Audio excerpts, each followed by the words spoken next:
got the intermediate point. We've got the cobbled climb as always at Kimihura. Then the women go out. They zoom around the same course and come into the finish line. A total distance 41.8 kilometres the riders will face today.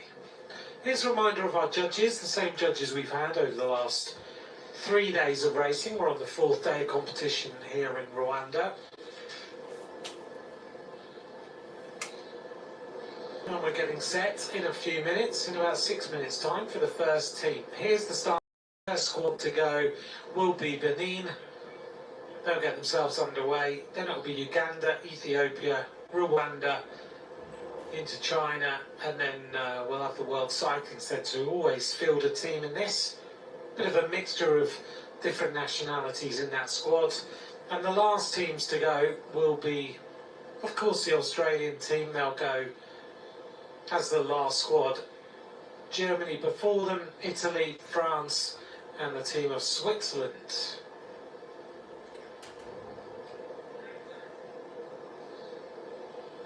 Five minutes until we get the race started. Thanks very much for joining me. I'm Ant McCross, and alongside me, as always, is Rochelle Gilmore for these time trials. Good afternoon to you. Well, hi Anthony, it's been a magic morning out there. I've been You've been riding, haven't you? Yeah, I've been out riding around the circuit, just getting a little bit of insight into what the athletes think about it and how they're feeling and all that kind of thing. So yeah, it was a stunning morning, like you said earlier, Anthony. There was no wind this morning, but it's picked up a little bit, which is quite significant in a time trial. But we're going to have a really, really interesting race on our hands today. We are, aren't we? And this is a different format, isn't it? We used to see the team time trial where we rode with all the riders together and then they crossed the line and we knew the winning time. This is a bit of a relay, isn't it? So you've got the men going and then the women going, and you have to judge this really perfectly because you have to have 2 riders cross the line in each of the men and women, don't you? Yeah, it's an interesting format. I think they've done it really well, actually. That they have the 3 women and then the 3 men of each team. So the women will do 1 lap, and then the 3 women of the one nation, and then the same nation, 3 men will do a 2nd lap. And they don't need to cross the line with their 3rd rider. So when the women go around for a lap, the time will be taken off the 2nd rider. When the men go around for their lap, the time will come off the 2nd rider. So yeah, it's a really interesting format, but it's just fantastic that we've got a national team relay at the World Championships. Well, the fans have been as loud as always. Did you notice that out on the course today? As you went round the reconnaissance, the roads were all closed. Yeah, it was unbelievable. You can't even hear yourself breathe, especially on the climbs. Obviously when you're really hurting, but the fans are just so passionate, so loud, and there's drums going everywhere, and there's high fives going everywhere, and the motivation is amazing. And that's even just for the training. Yeah, that's just the training. Yeah.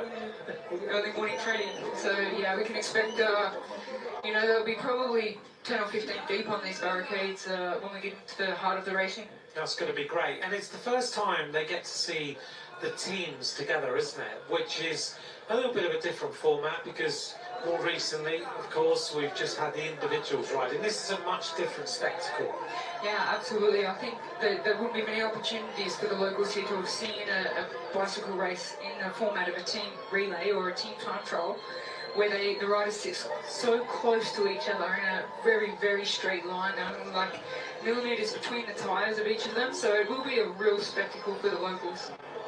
And as you said, there's going to be a lot of people watching. Well, you can tell that here. There's loads of people out the side of the roads to watch this race unfold. It's going to be a good one. This is going to be very interesting indeed. Look how many people are already out. And the crowds are just building over the days as we come back here to our start ramp. And our team is on the start ramp already. We're not inside the arena anymore. We've moved to the convention centre and we decided to have them outside. So the women and the men getting set. This is the men in the Benin squads getting themselves ready. And they've got Gorad Sosnu, Ricardo Sojeda and Jaref Sosavi will be the first riders to go. I was learning about Benin today, by the way. Yeah, I was interested. You can educate me a little bit, Anthony. I didn't really know where Benin was, and I didn't really understand about the country. So it's near Nigeria, a really nice country, quite green like Rwanda as well. Has a nice temperature. Doesn't really get hotter than about 35. So it's a good place to be. It's still hot, but not that crazy heat that you get. And those are, I was going to say teams, but teams that are, from not so far away will, national teams will have a little bit of an advantage of not having to acclimatise to the heat and the altitude here. So this has just been one of the main players. So let's see how Benin do today. Time will be taken on their second rider. They're about to get started. A little discussion between them. And here we go.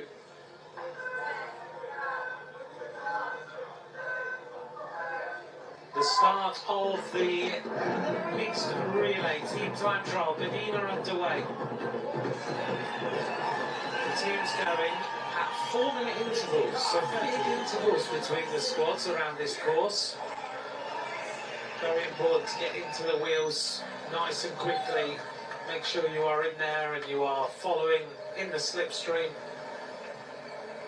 Yeah, they're very big time intervals of 4 minutes, but it's such a technical course, and some of the downhills being at nearly 100 kilometres per hour with technical corners as well. It could be disastrous if we had two teams come up upon each other, so the UCI have made the time gaps 4 minutes apart, so for safety reasons. How did you find the descents today? Because everyone's been saying they're super quick, but you like a descent.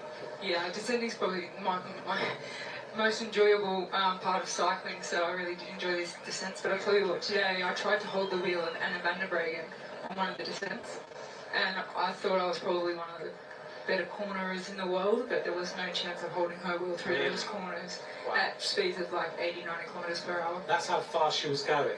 Absolutely. Wow. Okay. She's some descender, isn't she? She's one of the favourites now, I would imagine, for the road race at the weekend. She's got to be, hasn't she?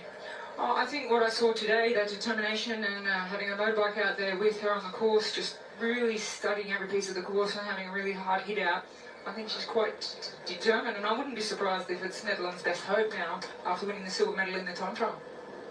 Bram Tankink was on the motorbike, wasn't he? Looking after her today, I think. I spotted him. I can't confirm through the helmet, but and I was obviously behind. Yeah. Anna, but yeah, there was a motorbike there, motor pacing her up the hills at a speed that I don't think anybody could, any other woman here could actually match. Very impressive, isn't it? It is. So this rider already is starting to suffer. Jaref Tasavi. You really need to keep your riders as long as possible, don't you? What tactically will be the main way to ride this race for these teams? Well, it's interesting because if you have a weaker rider of the three, you would use him in the first few kilometres and then maybe drop him halfway through the lap, but they're waiting for him at this point. They're going to let him get back on because they believe he's got a little bit more to give. Okay. So if he can be useful, let's wait for him, let him get back on over this climb, let him give us one more big hard hit out, and then we'll finish off the lap. Right, because it's better to have three riders, isn't it? You've got a little bit more recovery time. It'll give the two stronger riders just a bit of a recovery. So the weakest rider in the team at the moment, we're looking at rider 143 there. We're watching the national team of Benin. He's going to have a rest on the back, just get back into rhythm, and then he'll pull one really, really big turn and let the other two have a rest, and then it might be the end of the day for him when they get to that final. It's so hard, isn't it? This discipline is extremely tough. Team time trials are not fun, are they? In any way whatsoever. I don't think any time trials are fun, but team time trials have an additional aspect because it's not just yourself. You have to be aware of the other riders in your team. You have to be aware of their capabilities, technical skills, their power outputs and abilities and things like that. You need to be very aware of what's happening behind you, beside you, and be able to read the body language of your teammates. Here's Uganda. They're all smiles, they're enjoying themselves. Kamuli Arafat, Lawrence Lorot and Shafiq Mugalu. Just about to get going for the Ugandan team. start on the computers, getting underway. You'll notice 2 riders on time trial bikes, 1 rider on a road bike. They're taking whatever equipment they can get. And it's not the rider on the road bike who's getting dropped off the start. It's sometimes the way when you've been told, okay, be very, very careful at the start, make sure you're straight on the wheel, but here comes their third rider making contact now, he'll slip into second spot, and they'll taking a bit of time to get into their rhythm. And they've really got to try and stay in the wheels here, haven't they? Try and hold each other together. Yeah, they're struggling, I think, with formation here at the moment. Just taking a little bit of time just to get settled into their positions. There they go. Nice helicopter shot of the Uganda team. Chance for us to just see how they're riding, how hard it is off the start. And they'll settle themselves down and they'll get themselves around this course. So the descents are really fast. What are the road surfaces like from your experience earlier on today? Well, I found it very, very interesting because the road surface, for the majority of the road circuit, which is just over 15 kilometres, is dead smooth. I think Rwanda may have even invested in resurfacing the road for this World Championship. However, they need to come across the cobbled climb with a couple of kilometres to go, and it's so rough. So I think come the road races they'll have, and also today, I think the technical gain you can get out of having a hard pressure in your tyres versus a lower pressure for that climb is so significant. It's only a couple of kilometres, but it's so significant. So it's you've got this. So it's an interesting course when you've got a dead smooth road and you've got a cobbled climb. Yeah, you've ridden a lot of races with cobbles. Can you compare the surface of these cobbles to any race you've ridden in the past? Look, there is more difficult cobbles to ride in, and when I say that, bigger with bigger spaces between them and rougher and harder in the places like Belgium. However, this climb is so hard because of its gradients and the way it goes up and the loop goes up again, and you can't see the top, and then when you get around a corner. So this particular cobble climb is very, very hard. Okay. So we may see some teams struggle up here. The road races are going to be interesting. For sure, that's going to be one of the key points of every single lap on these road races, which are coming up from tomorrow. Don't forget, we move into the road races, and then we have 4 days of road racing coming up ahead. It's going to be a lot of days of watching the pelotons, deciding who the world champions are. These 3 riders seem to have got themselves into a nice rhythm now, and the weakest rider was number 143. Tosavi, but now he looks like he's got himself going a little bit. Yeah, like I said, they waited for him, and there had to be a reason for that, that we can really use him, and he seems to be doing really well and pulling some good hard turns, and still there with them. So whether we get up that last climb, because it was on that significant gradient of the climb where he just lost touch, but yeah, he does really look like he's riding into it. The Rwandan team are ready for racing. All smiles as always. I think that's one of the characteristics of the Rwandan people, is how they greet you all the time with that big smile. Ethiopia, Tekle Kalameo, Karamadine Kalamariam and Bizay Rude, these riders are about to get going. One of them is a member of this Omani setup. So the race start then of our 3 riders from Ethiopia. They'll hand over to their teammates later on.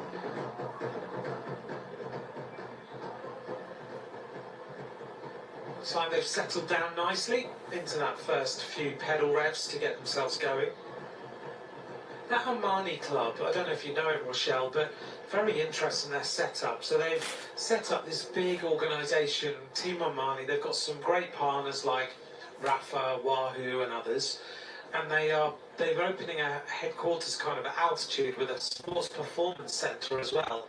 And their aim is to kind of take the learnings of endurance sport, so running and everything, that Africans are very well known for being really good at, and trying to find an African rider who can take all those principles of what they've learned from endurance sport and become one of the best bike riders in the world. I think it's a really clever approach.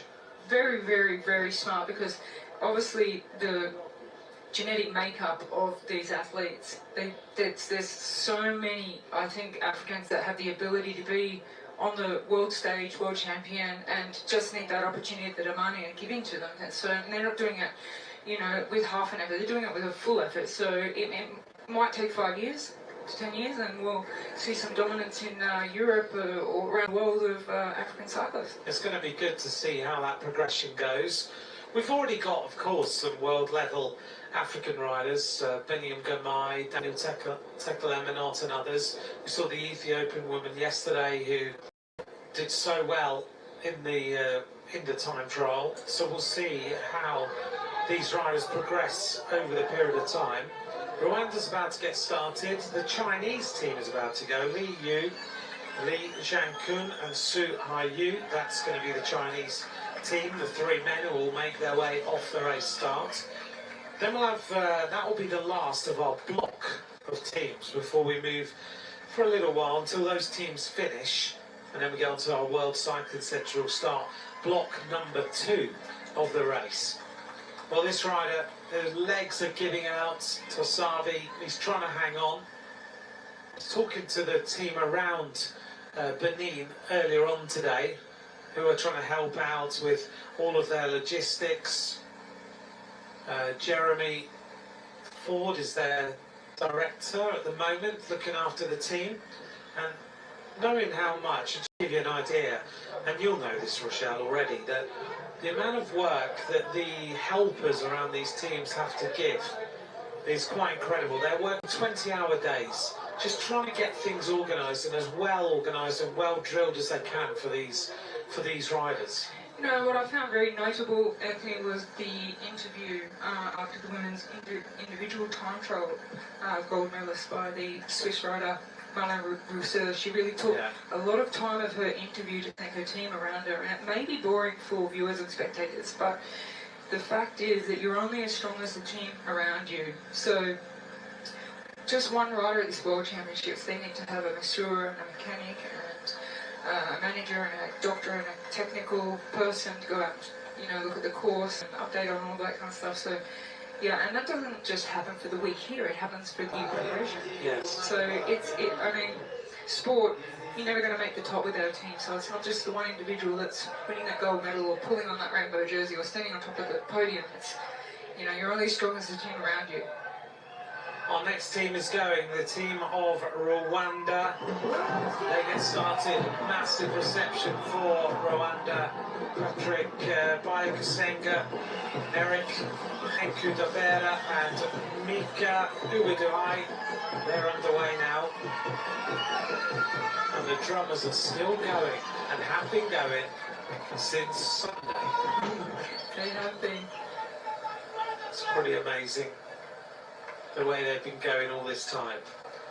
We were talking a moment about the Benin team as we see Rwanda getting going, and I was lucky enough this morning also to meet a very well-known artist from Benin as we just see them getting their one rider dropped. It was lovely to meet him, Romuald Hazume, who's one of the most famous artists to come out of that country, and he is well known for La Poche de Roi, which is a reworking of the slave ship Brooks. He's well known for that particular art, and he uses recycled materials to make all his art, and he's exhibited all over the world. I won't tell you, but he was just an interesting person to meet, and he's there and he's mad about cycling. He's one of the best known artists in not just in Africa. He exhibits in New York and UK and places like that, but he loves cycling. It is quite, I think, when you come to events like this where you think it's just going to be cycling related people, and then somebody famous from somewhere else just pops up because they had a passion for cycling, and you don't know, they might be an actor or something like that, but they rode their bike every day and they thought they'd love to go and watch the World Championships in Rwanda. So yeah, it is interesting, the people that you meet at the World Championships. Yeah, there's a lot of people around, definitely. Who've come to Rwanda, they want the experience. We are waiting for our first riders to reach intermediate time splits. We haven't quite got there yet. Rwanda are very well drilled as a squad. Yeah, they do look good. They have looked good right from the start. They look particularly good. So I think they're lining up here for UCI points, which is so important to their nation to have. And some teams are lining up here hoping for a medal or a gold medal. Rwanda's main ambition is just to get the best position possible for them and most amount of UCI points, which will give them a qualification for more riders at the next World Championships, for example. So for Rwanda, it's about putting in their best performance, the experience, doing their nation proud on home soil, and also those vital UCI points that are up for grabs. Yeah, I know a lot of people wonder sometimes when we get to the road races at the weekend why the Netherlands have 8 riders, so to speak, and then Rwanda have 1 or 2. And you've just kind of outlined why. Yeah, it's an interesting point that the Netherlands, who have won twice this discipline, the team time trial, are not competing today. Yeah, true. If they did, they'd definitely be a medal chance or a gold medal winning chance. But they definitely focusing on their road races and individual events and not participating in this event, and obviously not that interested in the UCI points they could gain from getting a medal here. So for Rwanda, they're looking I think one of the most well-drilled teams we've seen so far off the start round. Yeah, they look very, very good indeed. This is our final team in this block. This is the team of China, Li Yu, Lu Jiankun and Su Haiyu. This team is about to get going.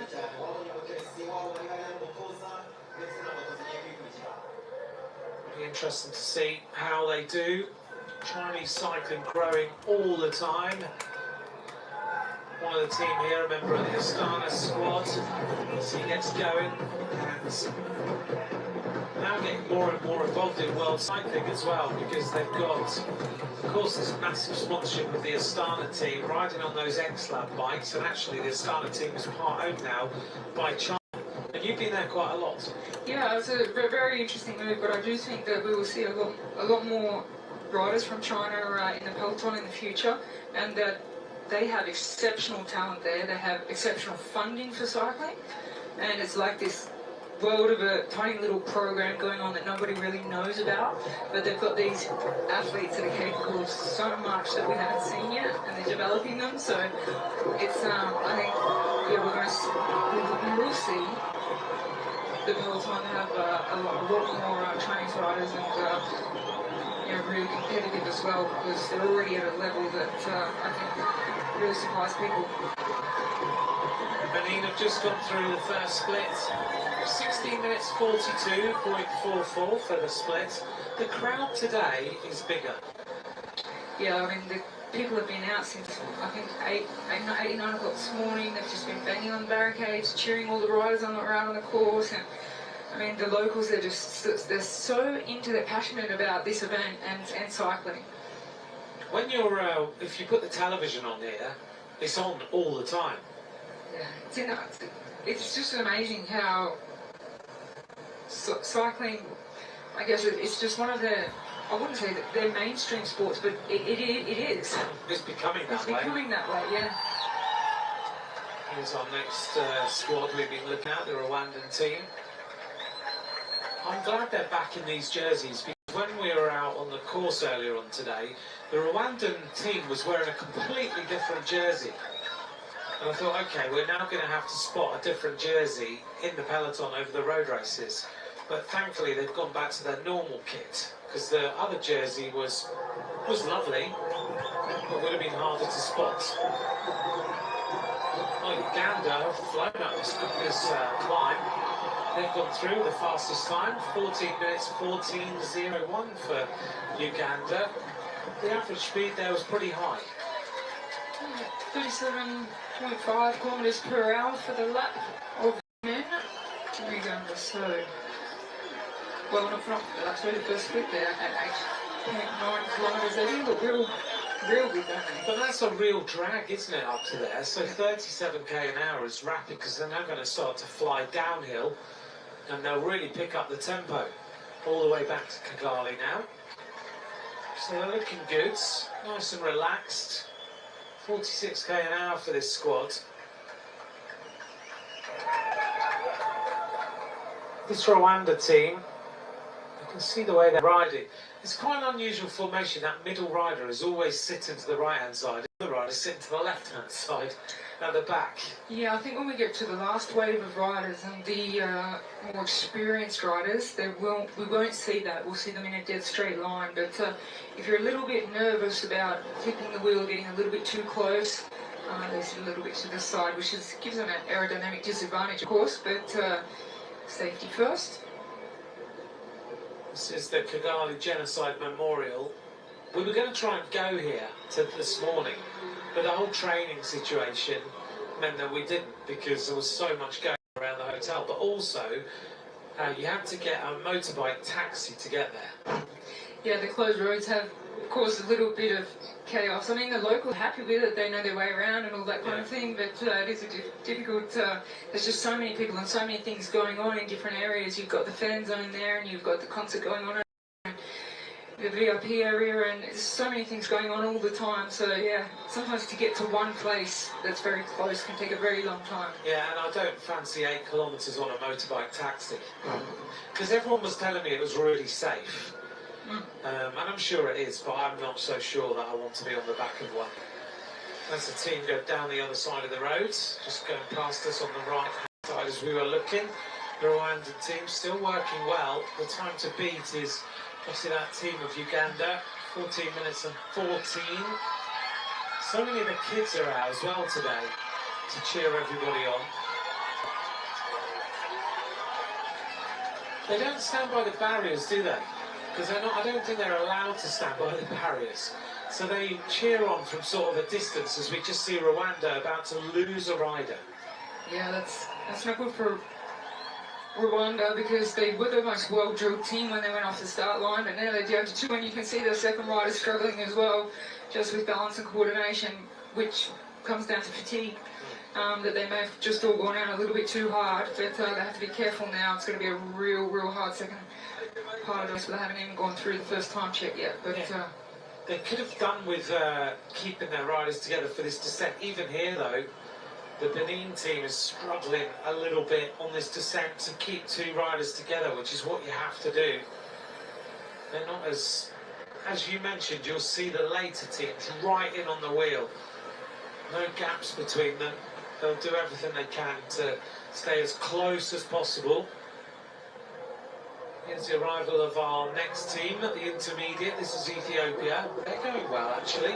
Team in Uganda was 14-14, and Ethiopia go into the leads. very interesting. So they may not look very well drilled in terms of aerodynamic position and equipment and things like that, but they've got the power, they've got the brute power, should I say, and they are absolutely flying. So they've gone through with the fastest time in front of Uganda and Benin, and their average speed of the first time check at 8.9 kilometres was 38.2 kilometres per hour. It's pretty rapid, isn't it? Significantly faster than Uganda. The Benin team, the women are getting ready. Their last warm-ups. They've got to be on the stage ready for the end of this time trial of the rest of their team. These last moments of just getting the F out. What sort of warm-up will these teams be doing here? How long? Well, it's interesting with the warm-up here at this particular World Championships, because you're at altitude and you do have that heat. It's not extreme, but it's a different type of heat. And as we've both experienced, Anthony, it's also quite a dusty air that's just very hard to breathe. So with the warm-up, you want to be careful that you don't overdo it. So it's not every event is different, but it's not just a normal, Tour de France, Giro d'Italia or a classics race warm-up. It's really got to be specific to your body and what you're capable of and your adaptation to this environment. It's funny, when you talk to the riders, and it doesn't matter whether they're male or female, all of them have said that it's not the legs, it's the lungs that are hurting. Yes, that's right. They're at altitude. They've got a little bit of the, dusty air, and it's just burning burning. I felt it myself this morning actually out on the course. It's it is very difficult to get the air in. So I think the altitude and air has been very underestimated by the riders, and a lot of riders are really struggling. The Chinese team. We go back here to Benin. This is the intermediate split. Number 2, Benin go through in 24 minutes, 10.65. Since they lost their rider, they look like they're now much more cohesive as a unit, spinning along well. And it looks like they're starting to produce some good speed on the way back down to Kigali. Still the fastest team at the first intermediate split is Ethiopia. It's from here you can see the riders. As one team goes up, the next team comes down the other side. They're able to see them on the other side of the road and keep an eye on everything that's going on. A little conversation here between the Rwandan squad, obviously just trying to keep each other together. Is there much talking in a team time trial, or is it not really possible? I think when we go off for the favourites in the last wave of riders, we won't see any communication between the riders unless it's a body communication, so body language communication. However, it's really important. Obviously, we have a rider here from Rwanda really struggling, which means the rider on front needs to be aware. He needs to look around, he needs to know, keep him with him, because the time is taken off the second rider that crosses the line, and then their 3 women will go out for the last part of the relay. He's really hurting right now, making his way towards the top. Just got to hang on for as long as possible. These long drags really do burn. I fear for this rider when we get to the cobbles. This is going to hurt, and hurts a lot.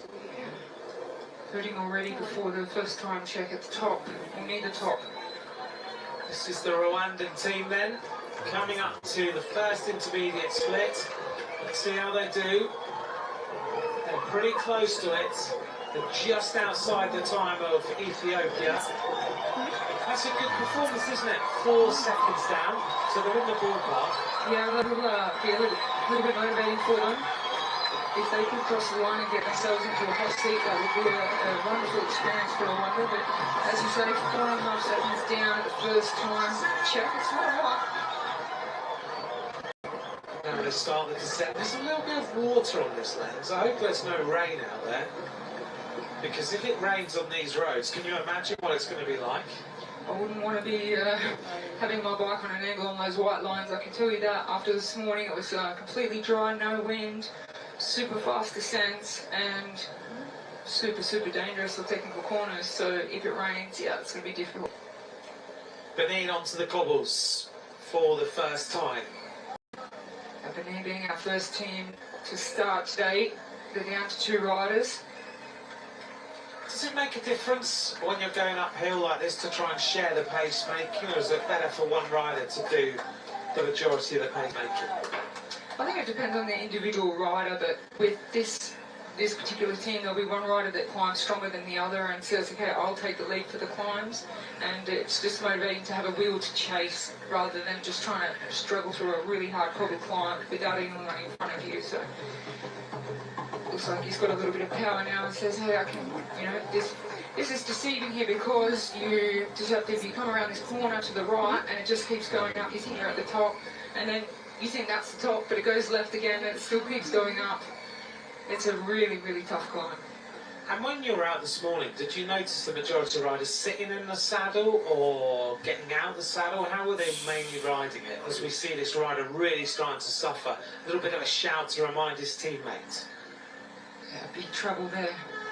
And he did yell out, he did call out and say, yep, wait up. So he's giving them attention. We both need to get across that finish line so we can send our 3 women off for the final lap. Yes, were they sitting in the saddle, or were they getting out of the saddle? Yes, Anthony, definitely sitting in the saddle. Even the riders that were flying past at a super high pace, doing a really hard effort on the cobbles, they're all sitting in the saddle. So obviously they want to keep traction, keep some weight in the saddle, and keep as much traction and surface area of the tyre on the cobbles, so they can propel themselves forward. So a lot of the riders, I didn't see anyone out of the saddle, to be honest, on the cobble section. Okay. And big wide tyres on most bikes? Yeah, newish, should I say, trend to cycling. The more surface area of the tyre that makes contact with the road, the more you can propel yourself forward, obviously, with the power. So, as I said, it'll just be a really, really tricky thing for the athletes and their mechanics to decide what tyre pressures they run on a course that has smooth roads, super smooth roads, and then a very, very hard cobbled climb. They seem to have got themselves together here. They've not got long to go. They're inside the final 2 kilometres to set the standard for everyone else to beat. Here's the People's Republic of China coming up to that first split. This looks like a fast performance by these riders. Ethiopia top of the leaderboard, 13:58.48. Chinese squads are closing in now. It's not going to be a massive beating, but it's 21 seconds already for the Chinese squads. I think at the half-time check in this wave of riders, that's quite a significant 21 seconds for the Chinese. I think it's impressive but unexpected. Not for me. As I said before, I'm aware of this little secret hub of developing cyclists that they have there in China, and there's a lot of talent there, and I think a lot of effort's gone into preparation for this team time trial to gain them UCI points so they can represent more people at the World Championships. Do they have closed road circuits and things that are secretly built, or is it? They have a couple, yes. They do. A little bit like the non-secret ones in Dubai and Abu Dhabi. Well, they're not that long as they are in 80-kilometre desert cycling circuit, and very public and very used, the one in Dubai. However, this is more for a very enclosed secret circle of developing cyclists. You're lucky to have been able to go and see that. Yeah, this really blew me away actually, just, the technology, the science, the dedication and commitment from the athletes and the level of their performance just really, really blew me away. Wow. It's always like that for me when I go to the UAE, the way that they have all their things set up, and you're lucky enough to be there a lot and know what the advances they've made in their progression of cycling. Whoops, this is the arrival then of the next team, the team of Uganda. They're going to catch the team of Benin, coming flying their way up this hill. They look good, don't they? They do. They went through the first time check 37 seconds behind China, who went through the fastest, but they are coming home quite strong. I'm going to catch them just before the top here. As we turn left, you get to the 1 kilometre to go point. So they're almost on the wheel now. There's the red kite, the universal symbol of cycling to say we've got 1,000 metres to go. And now this is going to be a little difficult, Russia, because normally you have one team sitting on the ramp getting ready to go, and right now 2 teams are going to come in pretty much together. I don't know how they're going to deal with this and have enough space. I think they've just got about enough space for 2 teams to be alongside each other, but it's going to be very tight. Yeah, I think they'll have to slipstream a little bit. There is enough space to be side by side, but I think they will slipstream a little bit to get through the finish line. Here's the arrival of the 2 teams side by side. And then we've got to get the women underway alongside each other on the ramp. That's going to be a little challenge coming up now. We'll have 6 riders alongside each other on a ramp that's built, I think, for 6, is it? Just about. Yeah, the ramp built for 6, 3 riders will be going off that ramp. There we go. Oh, yes. Wow. They go off at the same time. It's literally going to be 2 teams at the same time going off the ramp. Now, this is complicated. Let's hope nothing happens. The Ugandan team is going to be given the nod first. Well, they are the stronger team, so then they'll be just off in the clear, and well, we don't know if the women, they might not be as strong as their men were, so it'll be interesting to see. They've got the full squad there, 3 to start with the women. They have, there they are. So Mary Alepa, Maria and Florence Nakagwa are about to get going for Uganda. Massive crowd cheering these riders on. The Ugandan team have finished and the other riders have given the off then, so everything is okay. They haven't gone exactly the same time. The Ugandan men came past us here and the Benin team have just cracked a little bit towards the finish. The minute the second rider goes across the line, Benin are underway now. Kamani Awisu, Yetonda Kokahude and Charlotte Matovi. Benin are underway.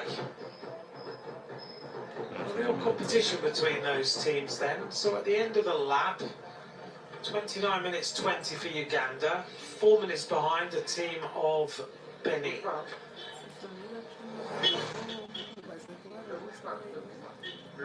Just past us up here on the left-hand side is all those huts, all the places for all the teams to be, isn't it? Just up on our left-hand side.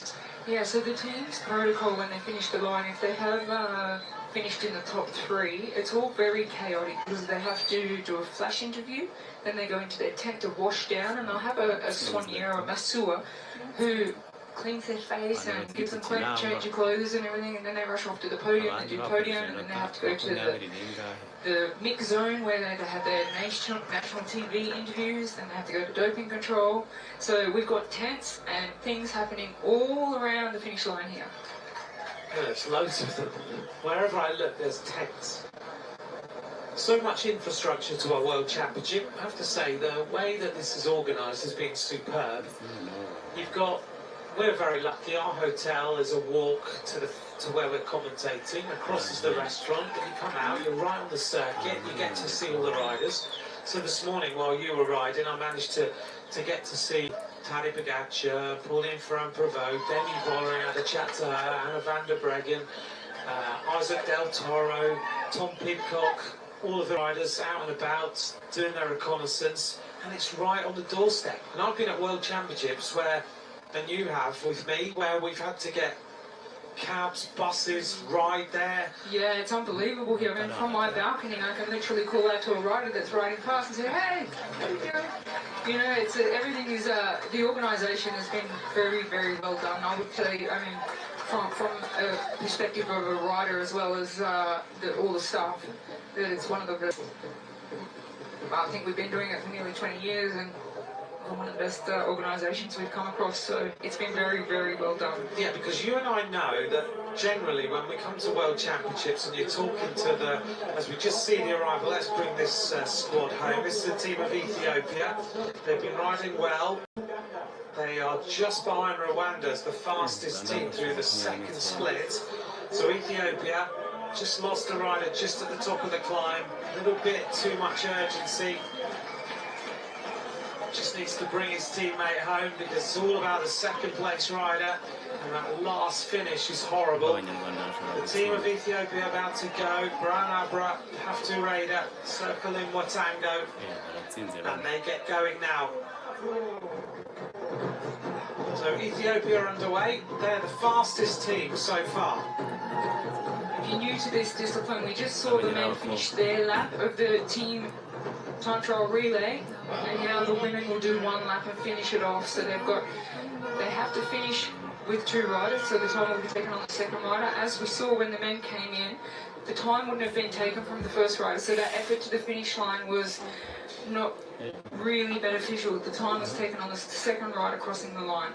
Really important that you keep driving all the way to the finish. Be very aware of your teammates behind you if you need to get that second rider across the line. So that's quite important. But China flying in now. Just talking about infrastructure again. We get used to the fact that we're lucky enough to be here and we can talk to the riders and the teams and everything. Normally, when you talk to the team managers, you generally say, "How are things going?"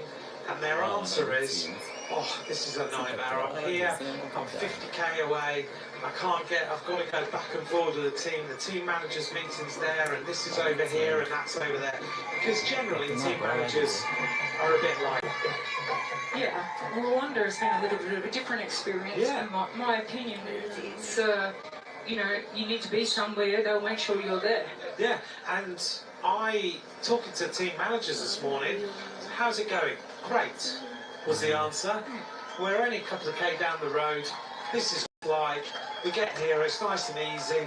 Another team manager I was walking here with said, absolutely amazing organisation. Can't believe how easy it is to get around. Well, a good example is that when I finished doing a lap this morning and I took my helmet off and sat down, two of the local organising committee ladies came up and said, would you like us to get a doctor for you? I said, no, I'm yeah, fine. That'd be nice. I'm fine. But everything is thought of and thought through, so there's, you know, it's quite an amazing experience. This rider's had to swap to a Shimano neutral service bike, unfortunately. This is Florence Nakagwa, has had a problem. We didn't see exactly what the problem was. Let's take a little look here. Rochelle, she's got a big issue. She's had to swing across the roads and has had to take a Shimano neutral service bike. You get a very good look of what she may have gear issues. I don't know what the problem is, whether it's a puncture or something else. She may be stuck in a large chain wheel. Yeah, it'd be difficult to see maybe with the electronic gears, but I think given she's just been passed by another team, it's going to be an impossible task to get back to the two riders.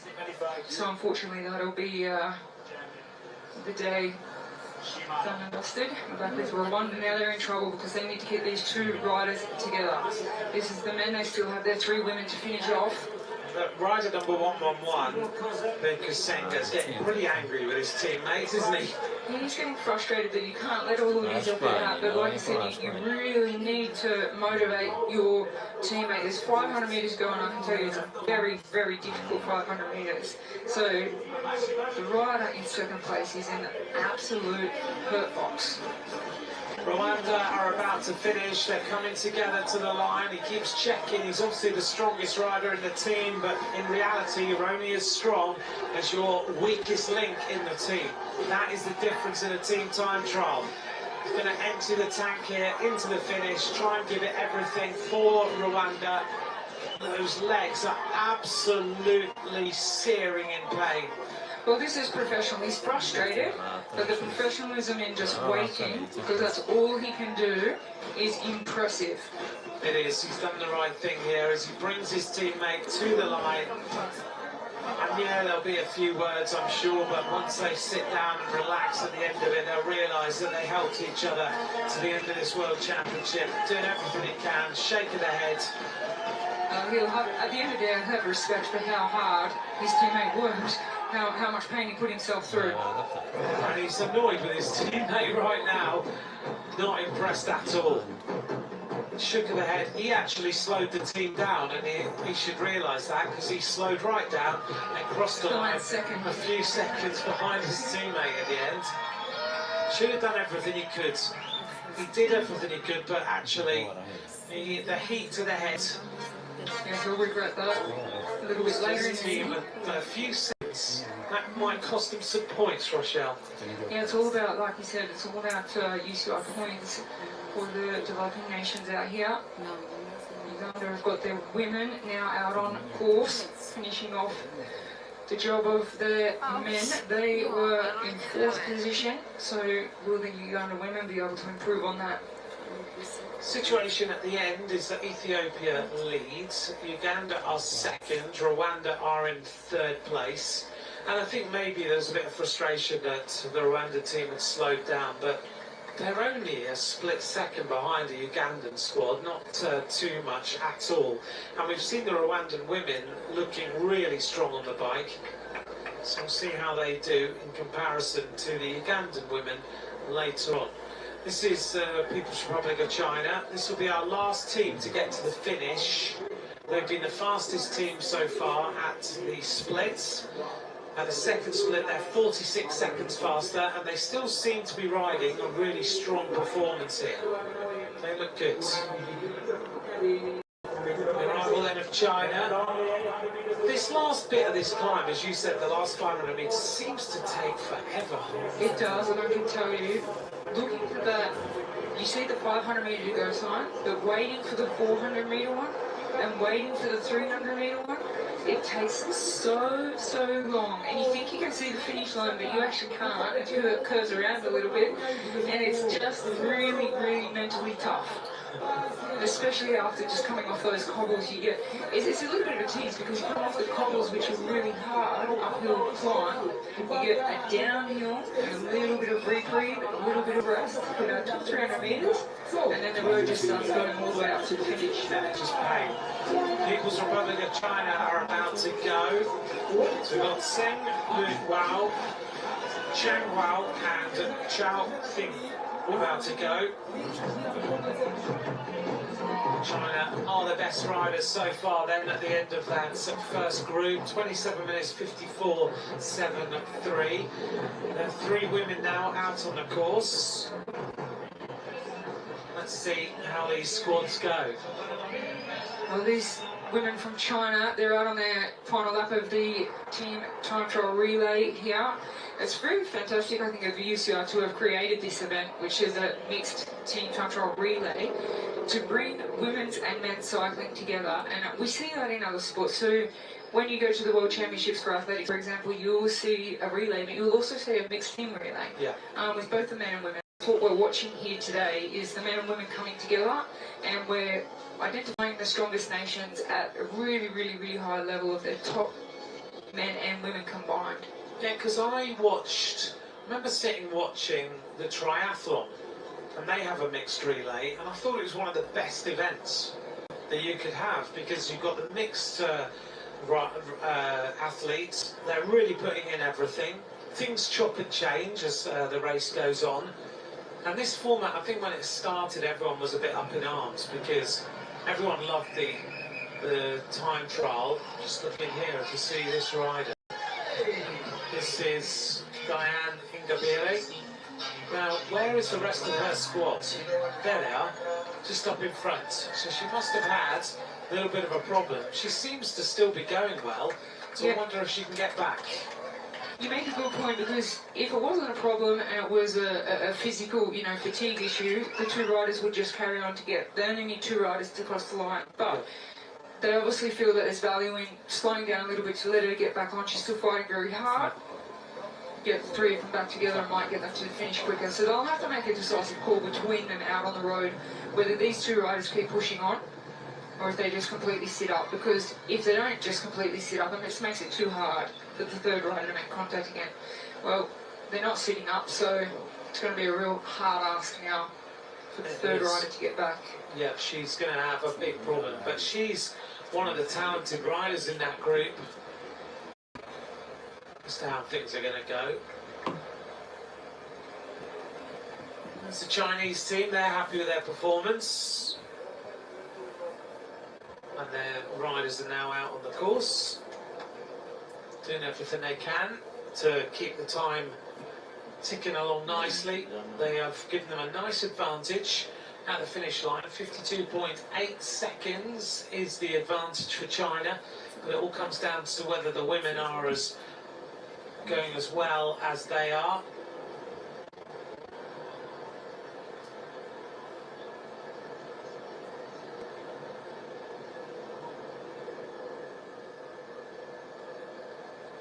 The Chinese women seem very well drilled right now, the way they're riding. On the front is Cheng Lu Yao. You can see they've done a lot of work, as Rochelle had outlined. One rider is sitting on a little bit though, and it might be that they are coming up towards this corner and decided that's probably a good idea. But they've clearly been well drilled in terms of their ability to ride as a team. They're checking on each other all the time, making sure the gap hasn't opened too much, and making sure that everybody is in a good position, so they then work together, keep everyone in the same line, make sure that everybody is happy. Great performance here by the People's Republic of China.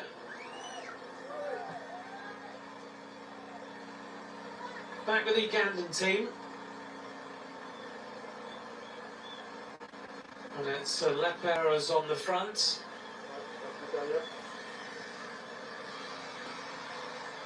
And They're working well with the rider on a wheel as they make their way up towards this first time split. It won't be long until they reach there, and then we'll get an idea of how these teams are all progressing along the road. But Ingabira of Rwanda hasn't got herself back on. Uganda have lost a rider, so they've only got these two riders together. Mary Alepa and Nantumi Maria are working nicely together, nice small gears, don't have the time trial bikes. They're at a massive disadvantage, aren't they, in not having time trial bikes? Yes and no. At elite level, yes. In developing level, they need to have control over their bikes, and time trial bikes are not easy to ride. Yeah. A newcomer to cycling, so it's you know, you need to get the best performance out of themselves on the day. They really do need to be able to control their bikes. It's a very technical circuit. So perhaps in this case, they can give their best performance on a road bike rather than time trial bike. But when you get to the elite level and last wave of riders, you have to be on time to be in the game.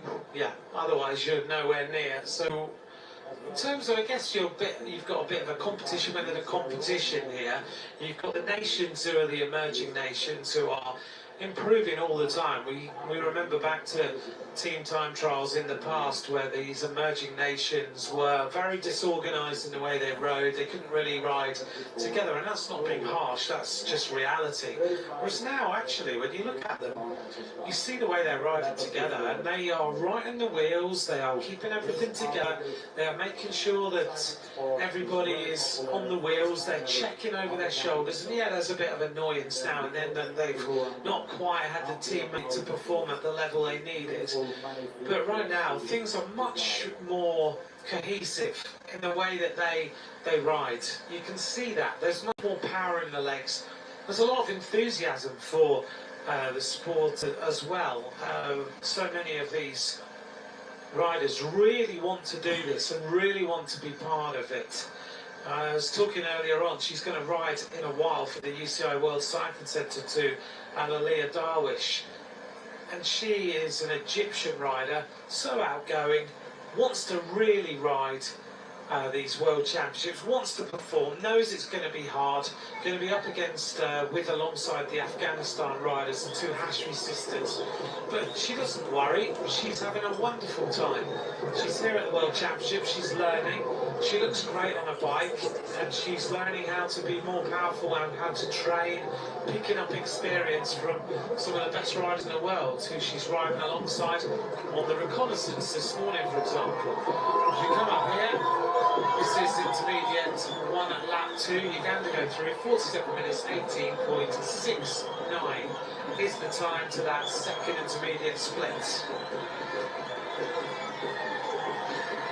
We saw that aerial shot of the Chinese team and everything looks much more drilled. When these teams go out and actually spend time training for this discipline, and we heard teams yesterday saying, you know, they had worked hard. What sort of training is it that they do? Do they just go out on a flat road and just go through and off and flat out, or is there a lot more to it? Oh, there's a lot more to it. For a team time trial, and specifically for this circuit in the World Championships, the preparation, if you want to be a medal contender or put in a really good performance, as we said, some of the emerging nations, they really want the UCI points that they can gain from this event. They can't just show up with a couple of sessions of training.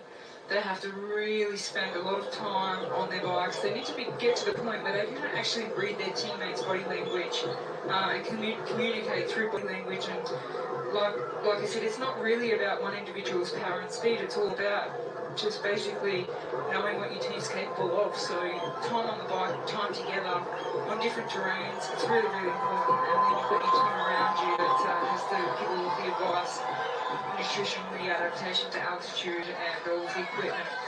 It's a incredible amount of work that needs to go into preparing for a team time trial. It's a bit of science, isn't it? Benin have just gone through 5 minutes 23 seconds down.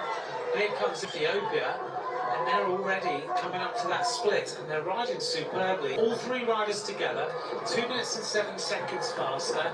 They've already extended the advantage over the Ugandan team, which is fantastic to see. And they're riding a very strong race here, these three women.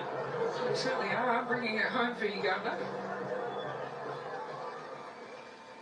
Here's the Rwanda team out on the course. Do they even scientifically work out which position you should be riding in? Which riders lead and which riders don't? Well, it's a very interesting question, Anthony, because when I looked at the men from Rwanda and the women, they're all on the same tyres, same wheels, same bike, same equipment.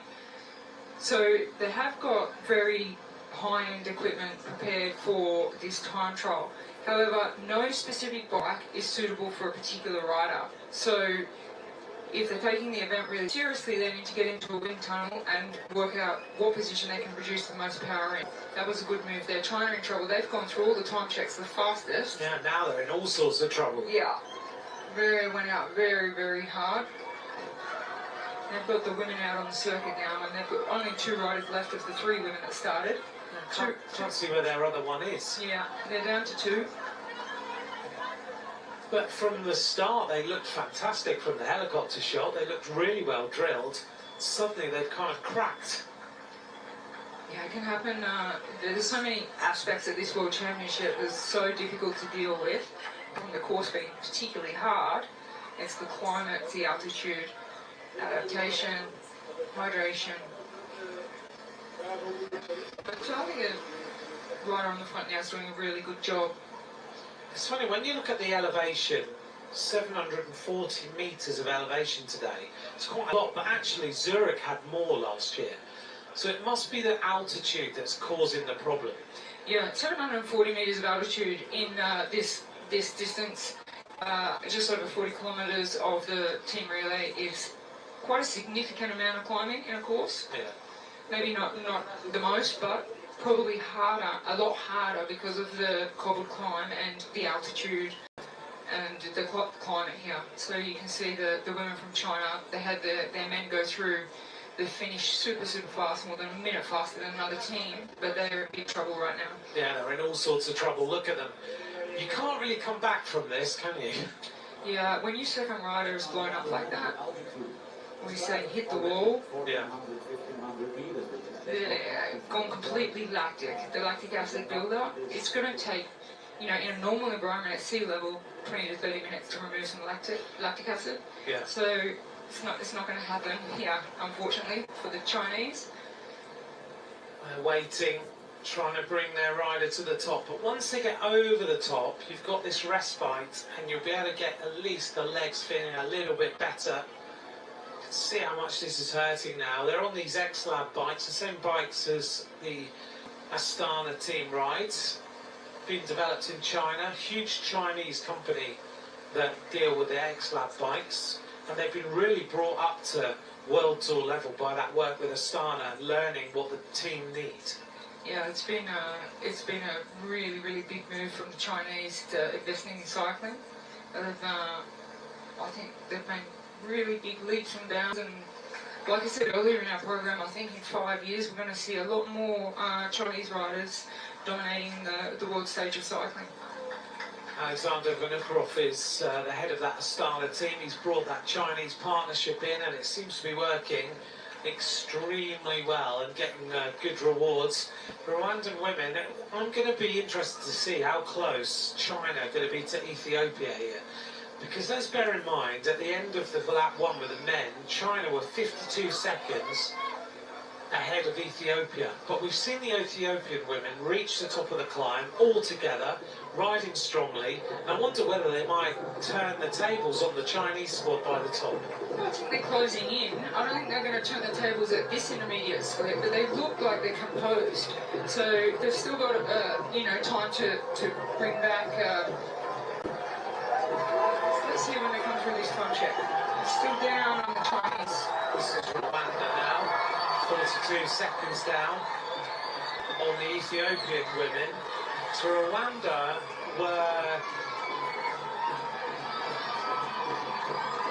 33 seconds or so down on the team of Ethiopia. Now they've gone 52 seconds down, so they've lost more time.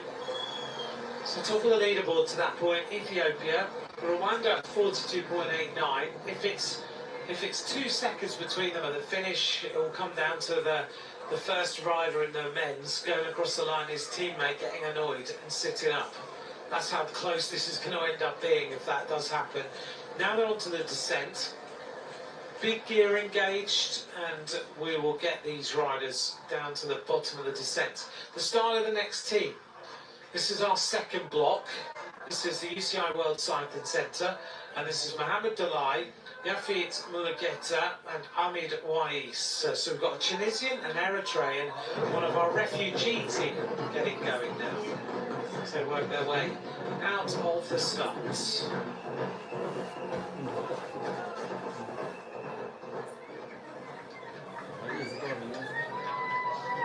World Cycling Centre, based predominantly from their hub in Aigle in Switzerland, but there's a number of other hubs around the world as well, isn't there now, for the World Cycling Centre? It's not just about being in Switzerland. No, UCI has done a fantastic job in globalising, and we just see having the World Championships in Africa here. We see the efforts they're putting over the last 5 to 10 years to globalise cycling has just been incredible. And those little hubs, those World Cycling Centre hubs, mean that the African nations have access. It means that riders are able to come who don't have the support. They learn, they come to Switzerland, they learn to ride there. Then sometimes we've heard about them being taken to a bit of a training camp in the north of France as well, as we see the Chinese team coming up to this split. And despite the Chinese team having that problem, they are still, by the looks of things, going to be the fastest team. Yeah, I think the decision was probably made to just leave our strongest rider on the front. She's obviously restricted to the efforts of a second rider. It's just about maintenance and just being aware of your teammates and try and get that second rider to the finish line as quick as possible. So they've not yet gone through the second time check, but they did go through. So they're all at that intermediate one, aren't they? And Uganda have just got to that second time split. So China, Ethiopia, Rwanda, Uganda and Benin is the current order. China leading by 48 seconds. Ethiopia are 42 seconds ahead of Rwanda. And then 1 minute 25 to Uganda. And then there's the team of Benin who are about 8 and a bit minutes behind. But it's all about taking part. That's what this section of this team mixed relay is all about. In our next group of riders, we have the Belgian squad and the Spanish squad. I know we're talking about the favourites. Who do you see as the favourites for today, if you had to name the top two? France and Australia. Australia. That's an easy top two for me to say. Switzerland will definitely be in the mix for sure. Okay. You know, they're the three nations I expect to be on the podium. Germany. I know Belgium are in a bit of trouble today, just making up numbers and there for the points and experience because they had one of their really good riders, Martin Bousens, who was 21st in the individual time trial, had a little bit of an accident last night. She fainted and hit her head and oh, really? Stitches, yeah. So that would have been a strong addition to the team. She's out now, so that kind of just changes, you know, let's just get out there for the experience. It's new sort of points, do our best with what we've got. But, that's going to hurt that team, isn't it? Yeah, I think for the Belgians, they would have liked to have really had that rider in Marta Goossens. Yeah, she's so useful, isn't she, Marta Goossens? That's a shame that we don't see that. So you think then that Australia and France are our first and second place teams? Yeah, I mean Switzerland could possibly as well. But I say Australia, France and Switzerland are the top three. I like the names on the list for Australia. I think they're all very experienced, very strong. Let's see how they go. Defending champions. Mauritius are underway. Aurélien de Cormorant, Alexandre Meyer and William Piat. Mauritius, of course, have got Kim Lecourt in this squad of women when they come back round. Kim Lecourt did so well in the Tour de France. This is the warm-up area. This is the Belgian squad on the far side we were talking about. They do have Victor Campenarts. They've got Florian Vermeers. But the women's squad is going to struggle a little bit. It was interesting when I asked Victor, about the team time trial relay here at the World Championship, and he said, my participation in this event is to give experience to our developing riders on a world stage and a world level. Obviously, he won't be able to go out there and give his best effort because he needs to give his teammates with him, and it's a real team effort. So he wants to give an opportunity to his country, and I think that's a really nice thing to do. And he could say, hey, look, I'm coming to the World Championships and I just want to ride the individual events. I don't want to be a part of the team relay. I want to recover and rest. But a really nice guy, really respectful, and he'll be out there just giving all the knowledge he has and experience he has to his teammates. This is painful, isn't it? Yeah, this is really painful. As we said, the two women from Uganda, they need to cross the line together, so they're only as strong as their second rider. Mary Aleppo's starting to suffer a little bit on this cobble climb. See if she can pull it together a little bit, get back on the wheel, get herself into position. It's really hard to explain just how tough this is. You're absolutely right. And it's just a super tough climb. It's just, you come onto the climb and you think you can see a corner where it's the end of the climb, but it just keeps going, and every single thing, like your arms and muscles and skin and eyeballs and everything, teeth are chattering and shaking, and it's really hard to keep traction. There were a few drops of rain earlier today, which would have made it even slippery and much more difficult. However, it's just, you can see here, you think come to the top, but you see there, it goes around the corner and just keeps going up. So it's a really tough climb. Physically, but mentally, it's very difficult. But there's the other feeling as well, isn't it? You've just described beautifully about how you think that you're just riding a bike and you're on a line and you're riding, but suddenly when you go into the red zone like the rider in second place is going into right now, it's the feeling of everything is drained. Yeah, and when you're on the cobbles and everything's shaking, it's even worse. It's so hard to push power through the pedals. All you want to do is just stop and sit down. Get off the bike and sit down. It's just so hard to keep the momentum of keeping the bike going, just keep going. And it's the pain, you just have to bear the pain. But, sometimes physically the power's not there. So, it's really difficult. They've got themselves back together here on this cobbled rise. It does go on a long way, doesn't it? It does, doesn't it? Well, it's over 2 kilometres. What cobbled climb lasts for 2 kilometres? At that gradient? Yeah, that gradient.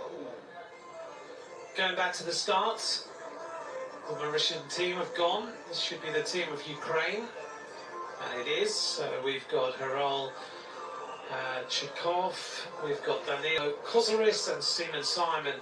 There are 3 men who are about to get going for Ukraine.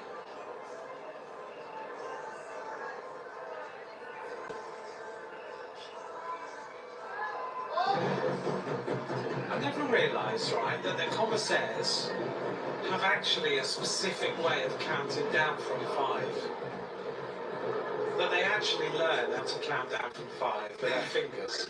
They learn to count down from 5? Yeah, they do, apparently. I don't know if that's an urban myth, but I'm pretty sure it's true. Because they have to end up with the final finger being the finger to say, go, off you go. So they actually... It must be an exam in the commissaires course, do you reckon? They count down from 5. 4, 3, 2, 1. I can't even do it. But yeah, but apparently that is a thing. Unbelievable. Yeah. Yeah, the UCI, I mean, all of the commissaires have to attend the UCI's training, so that would be one of the aspects for sure. And obviously they give you different languages and different world championships. And they won't mind me saying that at all. I love working with the commissaires around the world, and we have good fun. And they give us the information we need. But you have to learn to count down from 5 to 1. It's a bit like Remco Evenepoel the other day when he was trying to get the 3 fingers together to show us that he'd won 3 titles in a row. Took him a bit thinking. Marialeppa is coming back to her teammate. He's doing a good job of looking after her here and just letting her come back steadily. It's going to be another really hard push up to the finish line, and then we'll see how these riders are doing, and they will set the standard for all of the other squads to chase this afternoon.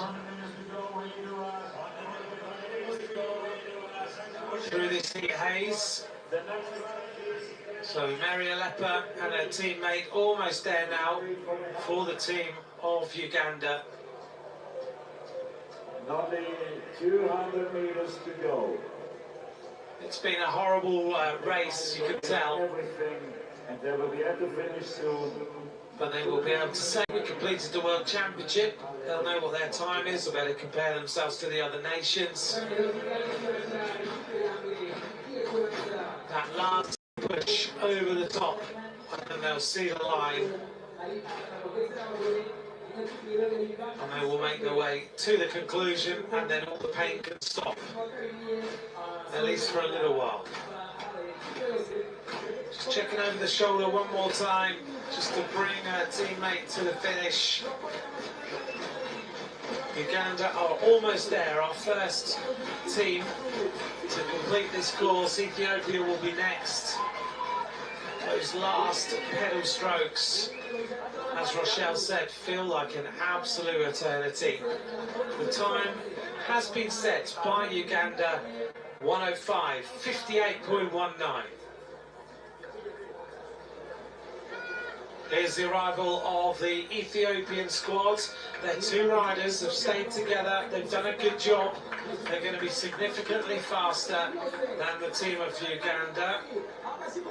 Here they come then into the finish line, and they finish right together. Wow. 3:35 ahead. Finished that off Ethiopia. Struggling out there, they had such a good ride with their men and their women. Disastrous ride for them. Let's see whether they can bring this back together, the Chinese team. I think, imagine it's going to be pretty hard. Here's the team of Spain. Now, this is a good squad. Hector Alvarez, Raul Garcia and Ivan Romeo. These guys are pretty rapid in a time trial. Ivan Romeo, under 23 world champion in the time trial, winner of a stage of the Dauphiné. Sprinting away here. Now this is the, I'd say, safe to say, this is the first team, Rochelle, who are World Tour level riders. And are really well drilled. Absolutely, you can see directly now that we're seeing the professionalism of a team time trial and how it really works, and what these riders that we're watching on screen right now from Rwanda, they're trying to achieve, and this is an experience to do that. It takes an absolute special art, and it's not just 1 year of hard work, it's years and years of experience to be able to ride a team time trial or a team pursuit very well. So it's a fine art to be able to sit right on the wheel and to be so aware of what your teammates are capable of behind you, just by body language and hearing, breathing, and just signals and stuff like that. So we're going to see a huge difference in what this event's all about when we get from these emerging nations that are here for experience and to gain some new sky points. And we have our first real professional team out on the circuit now. Benin are almost there.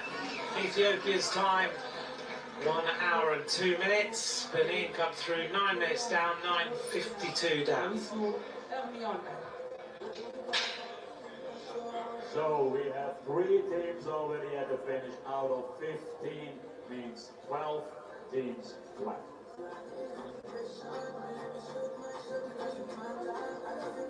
It's team time trial mixed relay. Here's Rwanda.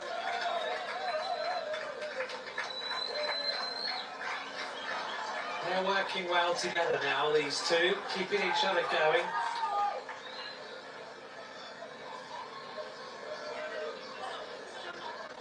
Shoulder to shoulder to the top of the hill. Now they just need to bring the rest of this home. Going well, these two. Little acceleration over the top, just trying to keep the power on. 1,000 metres to go. A little downhill section to just get the legs turning over again before that final sprint to the top. They've looked good throughout this course, this team of Rwanda. And here's the World Cycling Centre coming up to the line, and they are down on the team of China by about a minute. 1 minute and 2 seconds down on China, the World Cycling Centre.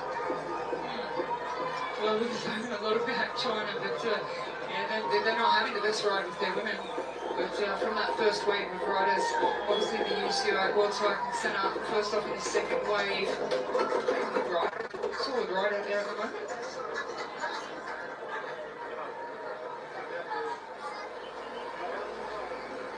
At the finish line then, it's all about the Ethiopian team who are the fastest. Behind them, Uganda and Benin. Rwanda are expected to finish soon. We're waiting to find out what the Chinese team will post for everybody else to chase. World Cycling Centre into the Aero tucks now, fast downhill. If they can keep their team together, that will help them on that section as they run up towards the line. Our next team is about to go. We were talking about them a moment ago. This is the team of Belgium, with Victor Campenaerts on the far left, a world hour record holder in his career. Florian Vermeers, who is a rider here on the right-hand side, who rides in the same team as Tadej Pogačar. Finished second in the Paris-Roubaix, Florian Vermeers, and they've got Jonathan Verven in the middle. And they get started then, the team of Belgium. As Rochelle outlined, their women's team is going to be a little bit changed. Rwanda finished with the second fastest time. I'm wondering what the winning time is going to be. We're at 1 minute and 3 now. Now, Rwanda finished 46 seconds in total. It's not a lot, I guess over 40 kilometres down on Ethiopia, who now sits in the hot seat as the fastest team that have finished the circuit, both men and women. I think we're going to see significantly faster. So the average speed of the fastest team so far to finish both their men and women in this next team relay is Ethiopia, and their average speed was 40.2 kilometres per hour. So over the 40 kilometres with the 3 men and the 3 women, we could probably predict, what do you think, Anthony, 45? 45, I think. Maybe a little bit faster. 46 maybe. 46 could be quite impressive on such a tough circuit. You can join in with us. What's the prediction going to be? We think around 45, 46k an hour. Will it be faster than that? You can get us on social media as always. Let us know what you think. The Rwandan team now just trying to recover. Get the water poured on them, bring the temperature down. But sometimes actually I've noticed a number of riders saying, don't give me any more water. I can't deal with it. It is very difficult to drink. Once you get a little bit dehydrated here, which happens very, very quickly, then it's super, super hard to swallow that water and get it in. So it's really, really difficult challenge here in Rwanda, not only for the cyclists, also the staff. All of us suffering with the different challenges and aspects and of the environment here. So yeah, when you finish your ride and you're super fatigued too, sometimes you just don't really want things pushed in your way. No. This is a nice finish by the team of China, the Chinese women. Good teamwork. They said, come on, let's work together, and that's what they did. They crossed the line now, and China go to the top of the leaderboards. 118.72. There was a nice touch there as they got towards the top of the hill. The first place rider just saying, come on my wheel now, let's push this, give it the last little sprint. And whilst her teammate was suffering, they just helped each other out, got themselves across the line, and the Chinese men celebrating, going to the top of the leaderboard. They're happy.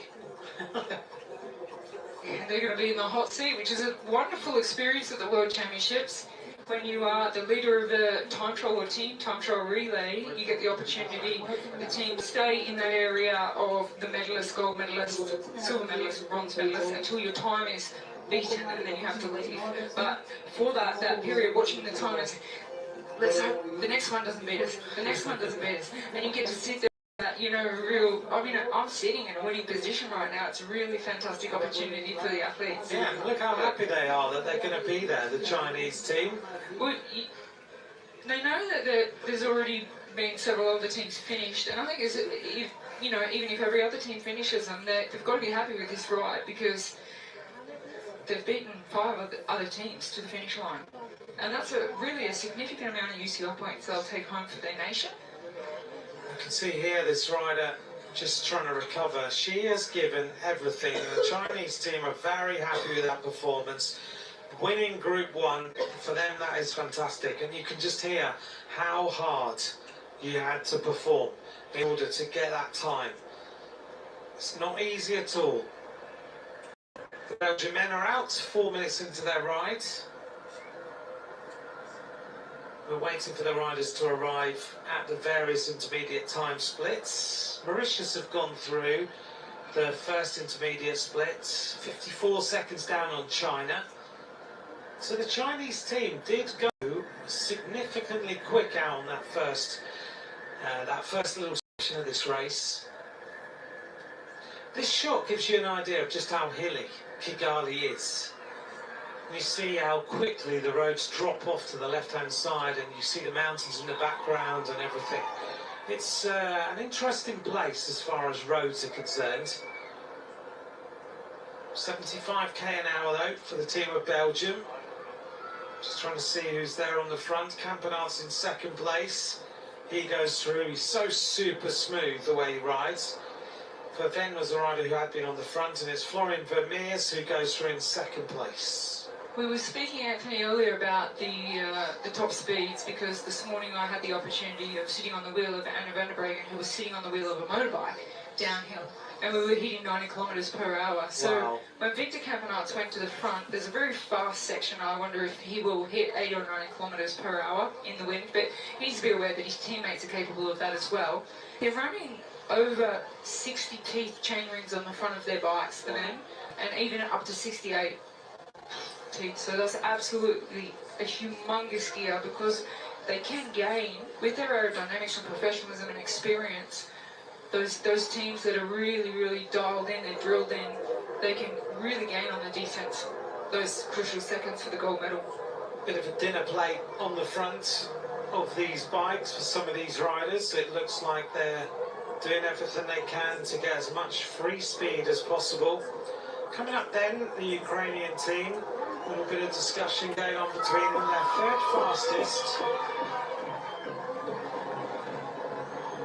I find it very interesting that in the team trial relay, mixed relay that we're watching right now, team radios are allowed where riders can communicate with each other and the team director behind them. However, we've seen with the emerging nations, the first wave of riders going off, a lot of speaking going on face-to-face. Yes.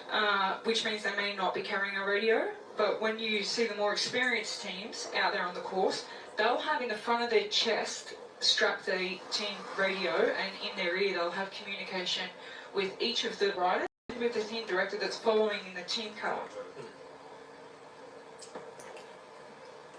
We'll try and spot that. These skin suits look super sleek that Spain have got, don't they? You just beat it to it. I was just looking, the zip in the back there, it's the wind comes over the helmet, so it misses that little bit. It allows less crumple in the front of the jersey, but it's all about the aerodynamics on the frontal surface area, the areas that hit the wind. And when we get to the elite of the elite in the team time trialing, it's all about aerodynamics. And just trying to find the position where you can produce the most power in the most aerodynamic position. But it's funny how team time trials and skin suits, a few years ago the zip was on the back. Then everyone said it's not fast with it on the back, so everyone had them on the front. We've had skin suits without zips, and then suddenly this year the zips, although they are, as you've just identified, shorter, are now back on the back. Yeah, because we are seeing different trends all the time. That may be because of new materials. They may have come up with a new glossy, slippery, wind efficient zip material for different positions of different riders. Make a big difference as well, because if their head is in the right position the wind will slip over, it won't even touch that zip, so it won't catch any wind on that zip. So it's really a really individual thing, time trial and the time trial position, but the equipment and aerodynamics, it's all about equipment and aerodynamics and finding how you can get the most power out of your bike and be most efficient. So rider number 63 a bit frustrated with pace. Well, I don't know whether he's telling the car to be quiet. He might be telling them too much talk on the radio, stop, please. So the arrival of the Spanish squads, look at that, that's the time, isn't it? Nearly a minute faster. On the back of the group was Ivan Romeo.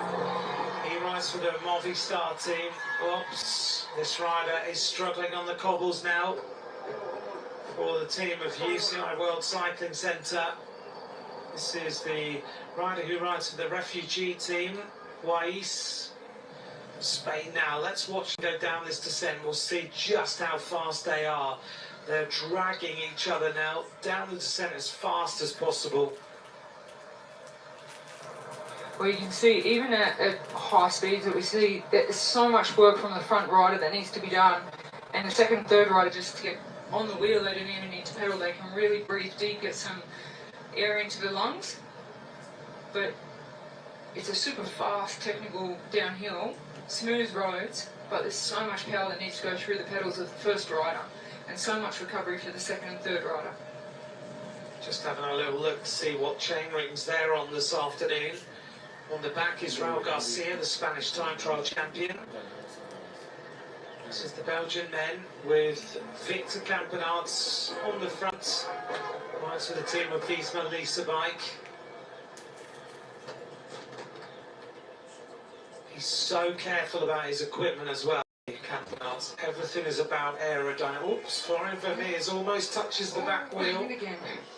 Yeah, as we said, like, it's a very easy circuit to go out too hard, and then you see a little bit of fatigue come in, and that's why we see riders not sitting directly on the wheel, but just a little bit to the side. The World Cycling Centre. The team car beeping the horn as they make their way up the hill. Some people love that kind of motivation. Others, like Ivan Romeo, are like, please be quiet. I don't want any more horn blasting and talking on the radio. I just need to concentrate.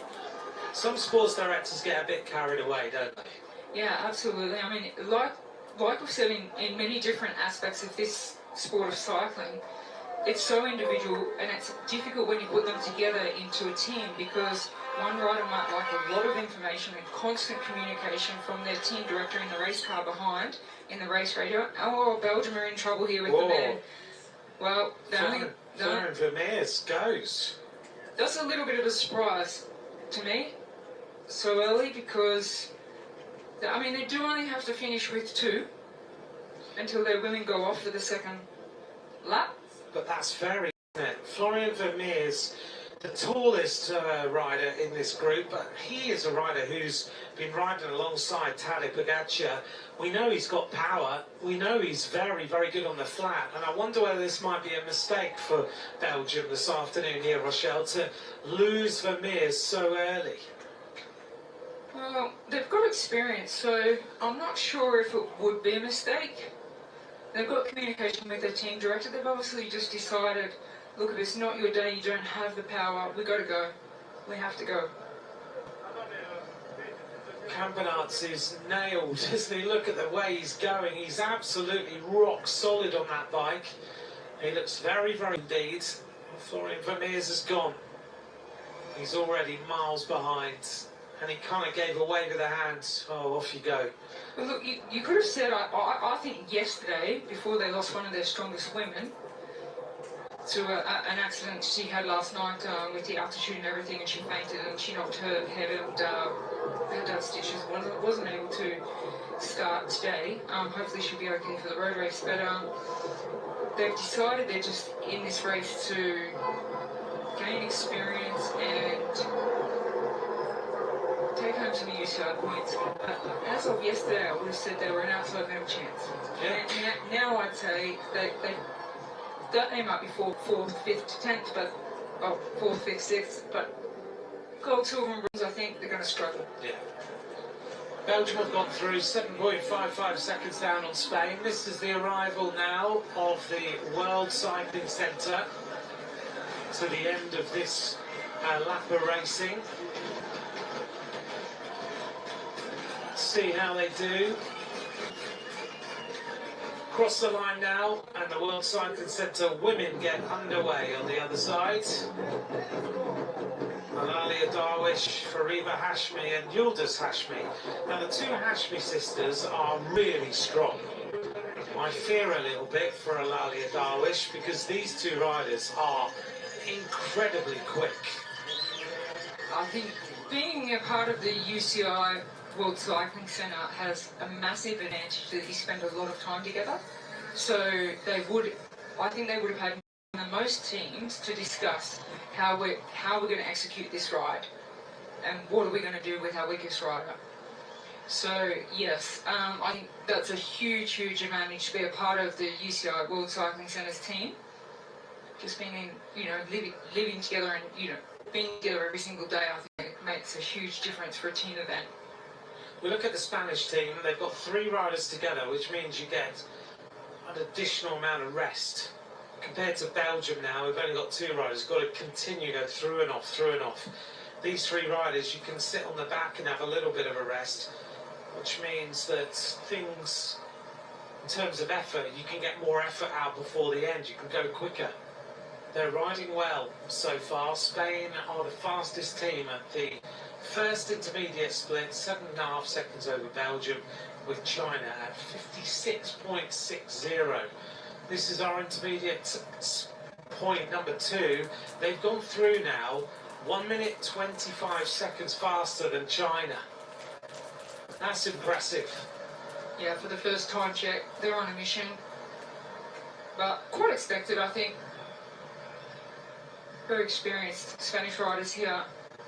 My question is whether their women are going to be matching the women in the other squads, and I'm not so sure they are.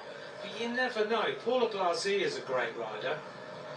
Benito's a good rider. Osterlad's good. But have they got the time trial speed that we need them to have? So in order to give Spain a medal chance. Gabriel Marcia might have been a good addition. Yeah. I saw her this morning training and thought, do you know what, actually, this course is good for Maddie Garcia. She's a powerful rider, she's strong. Yeah. Yeah. So maybe, like I said, some teams are lining up here for a medal. They're lining up with a huge ambition for a medal, and there are other teams that are just giving opportunity for the developing riders in their nation to experience. And maybe it's an event that a discipline that they will focus on in the future. But each of these teams have different ambitions here today. Belgium in a little bit of trouble here now. Campenaerts just trying to stay in the wheels. This is the Belgian squads that we were talking about. Marieke Mans, Tess Merman and Julie van der Velde. Keeping those ice jackets on. I must say, when I just ducked out for the loo, Anthony, it is extremely warm out there. So even though the temperatures are only reading around 30 degrees, it feels super, it's a different feeling here in Rwanda. It is. An absolute different feeling. So it's, and we had a little bit of rain earlier, but now the sun is shining and just the heat off the sun is really strong. Mauritius are about to go, featuring Kim LaCour. The rider who wore the yellow jersey of the Tour de France Femme, won a stage of the Tour de France Femme this year. She is about to go. Kim LaCour with her teammates Lucy de Marigny-Lagesse and Aurélie Halblas. Those 3 riders are about to go. Kim LaCour of the team of AG Insurance Sudal. The Mauritian team across the line now. It's time to get underway. Mauritius are the 5th fastest time so far at the handover point. Spain are currently the fastest team on the course. And Spain now have lost a rider. So they've lost Alvarez. Hector Alvarez is gone, the rider who rides for the Little Trek Future team. And it's Ivan Romeo and Raul Garcia who are powering their way to the top. This looks like it's extremely hard. Romeo just desperately trying to stay there, head right down, focusing on the back wheel. This is the moment where he said, I've had enough now. Hector Alvarez, I can't do any more, it's over to you two. He's only 18 years of age, this rider. Yeah, I don't think that would have been spoken about in depth before, and it actually allows these two riders to now start putting out more power. They're not protecting their third rider, so they're, they have to look after each other. Obviously, they need to get the two riders together to the finish, but it looked to me like that was planned. Yep, okay, off we go. Bit of communication there between the two riders. Just stay behind me, I'll take this. Yeah, that's good that they are communicating in that way. Belgian men out on the course. The update is at the first split there was 7.55 seconds down. We're waiting for them to arrive here at the second split. We'll see where they are now, having lost that rider. So this is the second intermediate. They go through 20 seconds down. So they're shipping time now to Spain. They've lost about another 13 seconds on that second phase of that time trial. This is the situation at the second split. Spain, Belgium, People's Republic of China are the top three.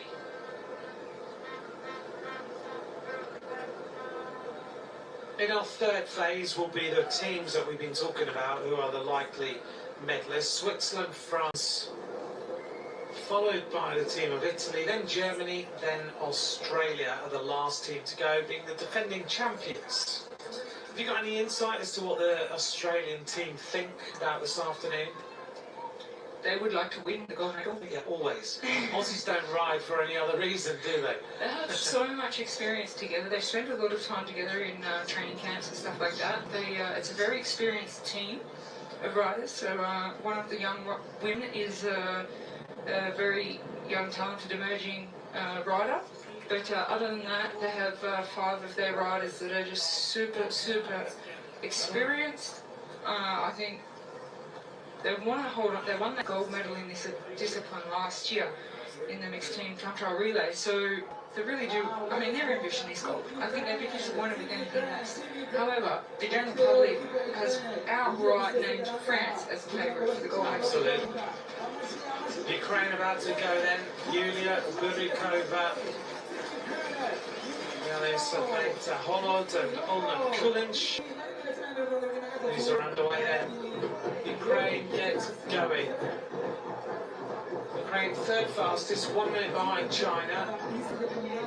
So Ukraine have got their team out on the course now. Switzerland will go at 3:38 in the afternoon. It's now 3:21. Here's the arrival of Spain. They're still riding really well. They look good. It's been a well-drilled, well-orchestrated ride by the Spanish this afternoon. As we see the team of Spain, the women are about to go. Benito, Blasi and Ostalaza. They're about to go. Spanish team going to come up and be the fastest squad so far with a time that's going to be 2 minutes faster than China. Spain are underway now in the women's side.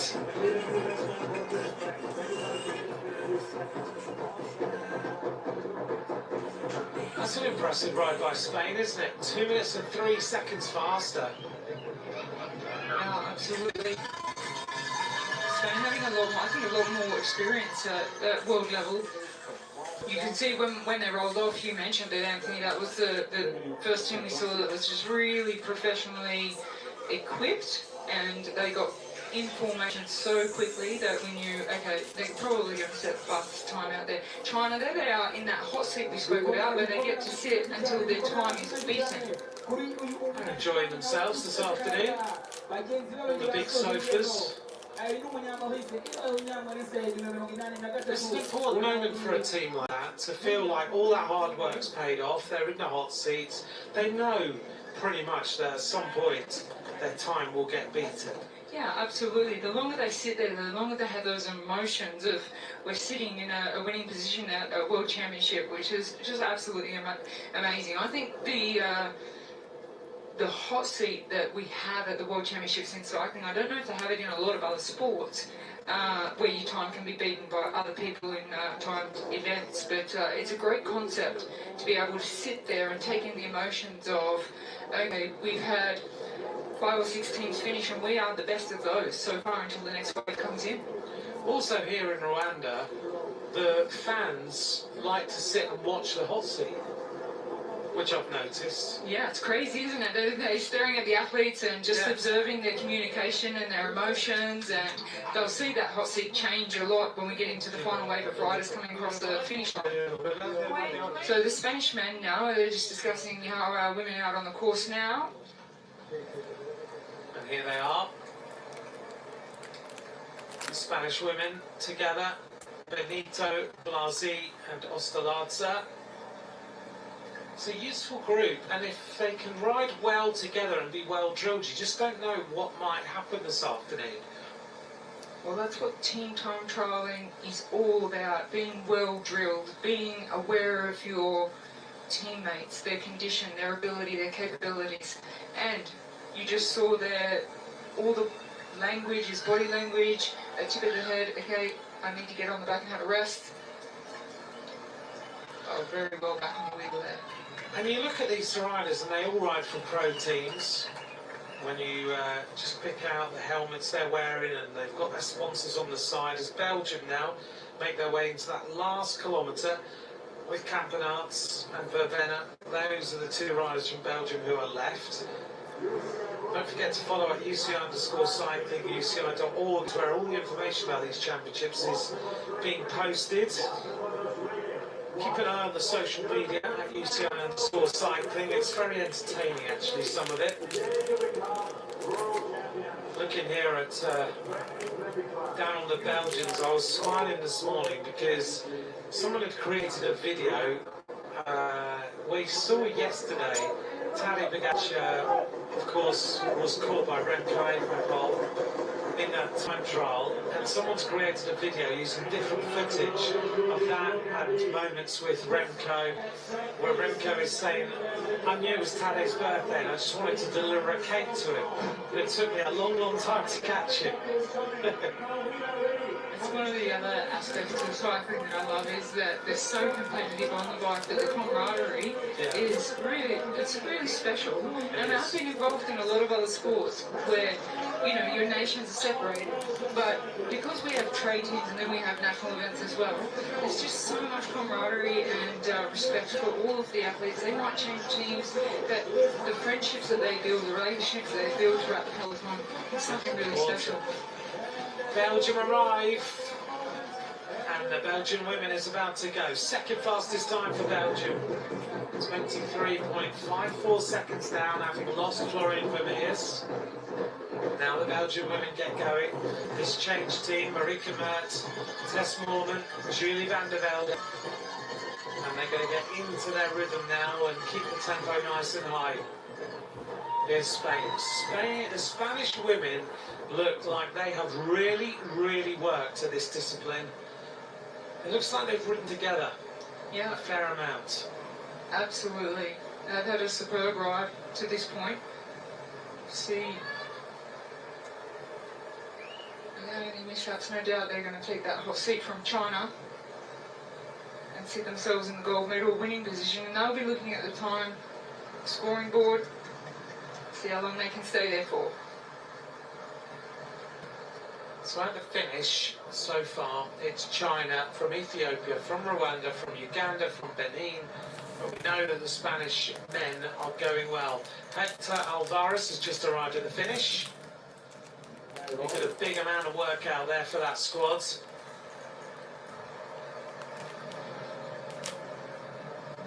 Team time trialling for me is always kind of a mesmerising sport. The way that you see the formations all in the same kit. The fraction between a mistake and going flat out is so tight. But when it looks good like this, it looks fantastic. When they're just so well drilled, so following each other closely, changing really, really well.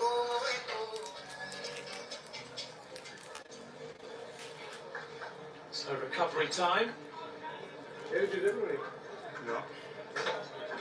Well, for the men in this mixed team time trial relay, they go out first and they do a lap, and then they have to wait and see how their women finish off. 3 women from the Belgian team. Here's our leaders.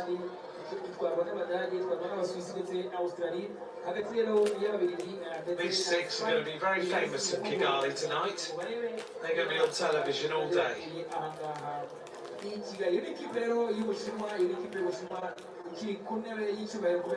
We're seeing the teams, we're very close now we're about 10 minutes from the start of the final phase. You've talked about how intense the heat is, how warm it is out there. Some of these teams now, we've seen them in the ice jackets, which seems to be a contradiction when we've said the teams are having to warm up, but yet they've got ice jackets on. That doesn't seem quite right in terms of why would you have an ice jacket on if you're trying to warm the body up? They're trying to warm their muscles up and activate their muscles, but at the same time, between the end of their warm-up and the start, they really want to reduce their core temperature, so their body's not using energy, burning energy just because it's hot. So they try to cool it, calm the body down, slow the heart rate down, and just save energy for that rolling off the ramp and the start. So yeah, it does sound like a little bit of a contradiction, but they do want to reserve all the energy they can by having a cooler body temperature. And we see them warming up here, perfect time in there with the French riders. Cédric Cabal, the stage winner in the Tour de France femme there in the middle. Juliette Labousse alongside her, and Mavis Squiban is also there, who was one of the revelations of the Tour de France femme this year, of course, with her stage wins. And this is where the bikes get checked. And this is an important aspect of what the helpers and the teams have to do each day, isn't it? It's a huge part of time trialling is the position of the bike and the legalities that the UCI set.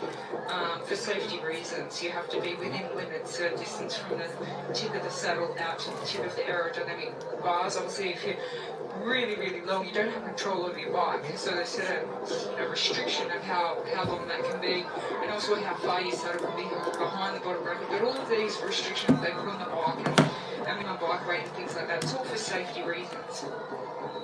It does frustrate a lot of people in the world of cycling because they want technology to go forward, and it's being restricted for safety reasons, and it's super frustrating for a lot of people. But obviously safety first. And we're talking about the ice vest here, super hot, trying to keep core temperature low. They also always use their electrolytes in a slushy format, in an crushed ice format. They've always got ice down the chest or down the back as well, just trying to keep the body temperature low, conserve some of that energy. So the science that goes into time trialling is just unbelievable. Yeah.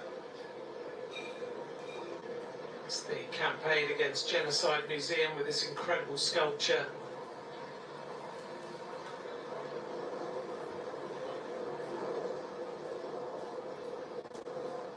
Which I think really collects the atrocities of 1994.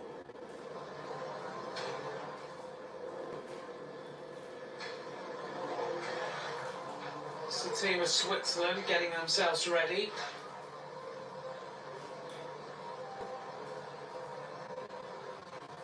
Concentration. Stefan Küng. Switzerland are twice the gold medalists. 3 of their team having won medals before this time.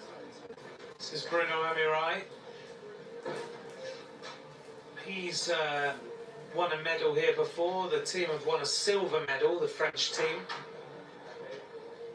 Amirai just getting ready. 3 members of the team have taken medals before. Bruno Amirai, Cédric Cabal and Juliette Labousse.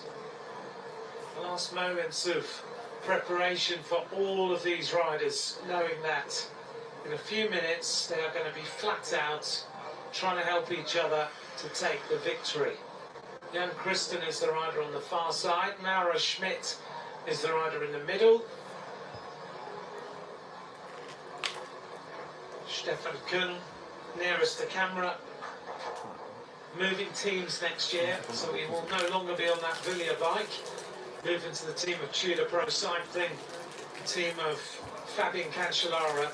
Cancellara setting that squad up, and now with a growing and growing squad, having ridden the Tour de France now. It will be interesting to see how Stefan Kuhn does in a Swiss environment as a Swiss rider. Whether it makes him an even better bike rider than he is already. The French team are making their way to the start. You mentioned that everyone is saying that France are the favourites this afternoon. Yeah, it is interesting to me, just looking at the names of the Australian and the Swiss team, that they have been labelled as the absolute clear favourites for France.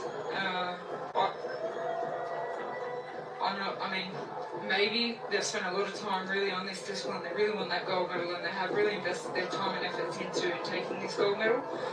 But they certainly, in my opinion, won't have an easy task. No. Mauritius have just got through the second lap intermediate split at the beginning. Mauritius go through 1:47.28 down on China. Just a few minutes until Switzerland get underway. The most successful team in this discipline, Switzerland. Twice the gold medalists. Kuhn, Schmidt and Reusser have won those gold medals before. So can they produce the goods yet again?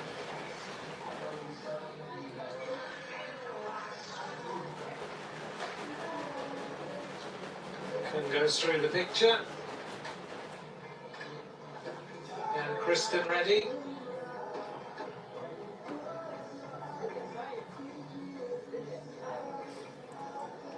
Today, some of these riders, or most of these riders, we saw the reconnaissance, didn't we, of the road race?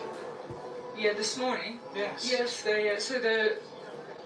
the roads were closed off, so the riders would have an opportunity to see the road circuit this morning. But even riders that are racing this afternoon took that opportunity to get out there and have a look at the road circuit.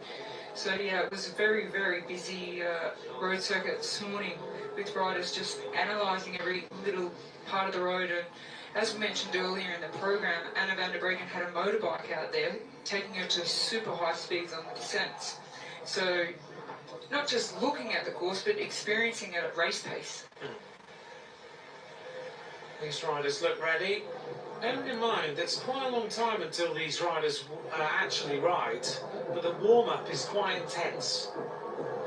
Yeah, Ukraine arriving, let's just see them through this split. Ukraine are now the fastest team on the course. Yeah, they're in a little bit of trouble, but China are sitting in the hot seat, waiting for these two riders to cross the line. There's only 11 seconds between them at this point. It'll be a nerve-wracking situation for the Chinese. They'll want to stay in that hot seat, and they've just seen the two riders split up, which means that they're in a little bit of trouble.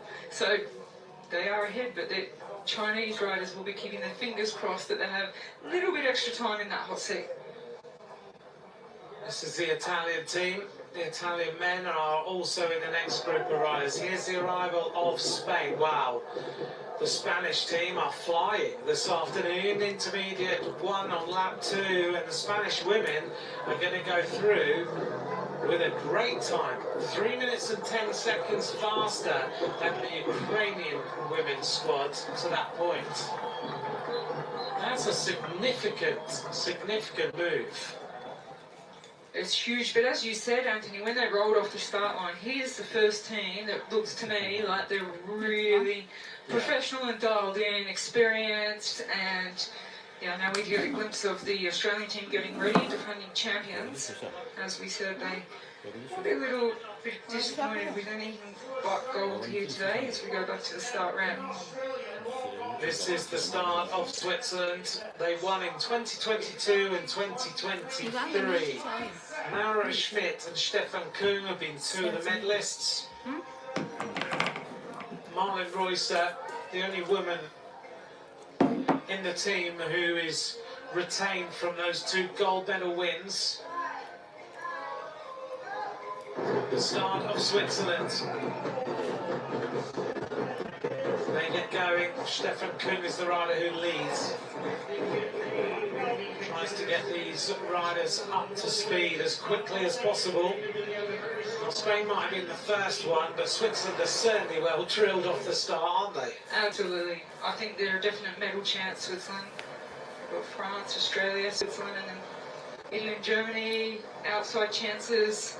I mean, we've mentioned it a couple of times, but the challenges here in Rwanda can bring us some big surprises. There are just so many different aspects with the altitude, the climate, the travel, all this type of stuff, opposed to a general world championship held in Europe. It's bringing a lot of challenges to the riders on one of the most difficult circuits they've ever had to race a world championship on. Yeah. Well, they look good, Switzerland. They do look good, don't they? When we say they look good, what do we really mean? If you're a new fan watching this and we think, well, I can tell that they're riding a bike, but how do we know that they're good? Because their ability, capabilities, power outputs seem at this point to be very compatible, and that their turns are very consistent. They've got the equipment, no doubt. You look at them, they've been in the wind tunnel, they've got all the optimal aerodynamics that they could possibly have.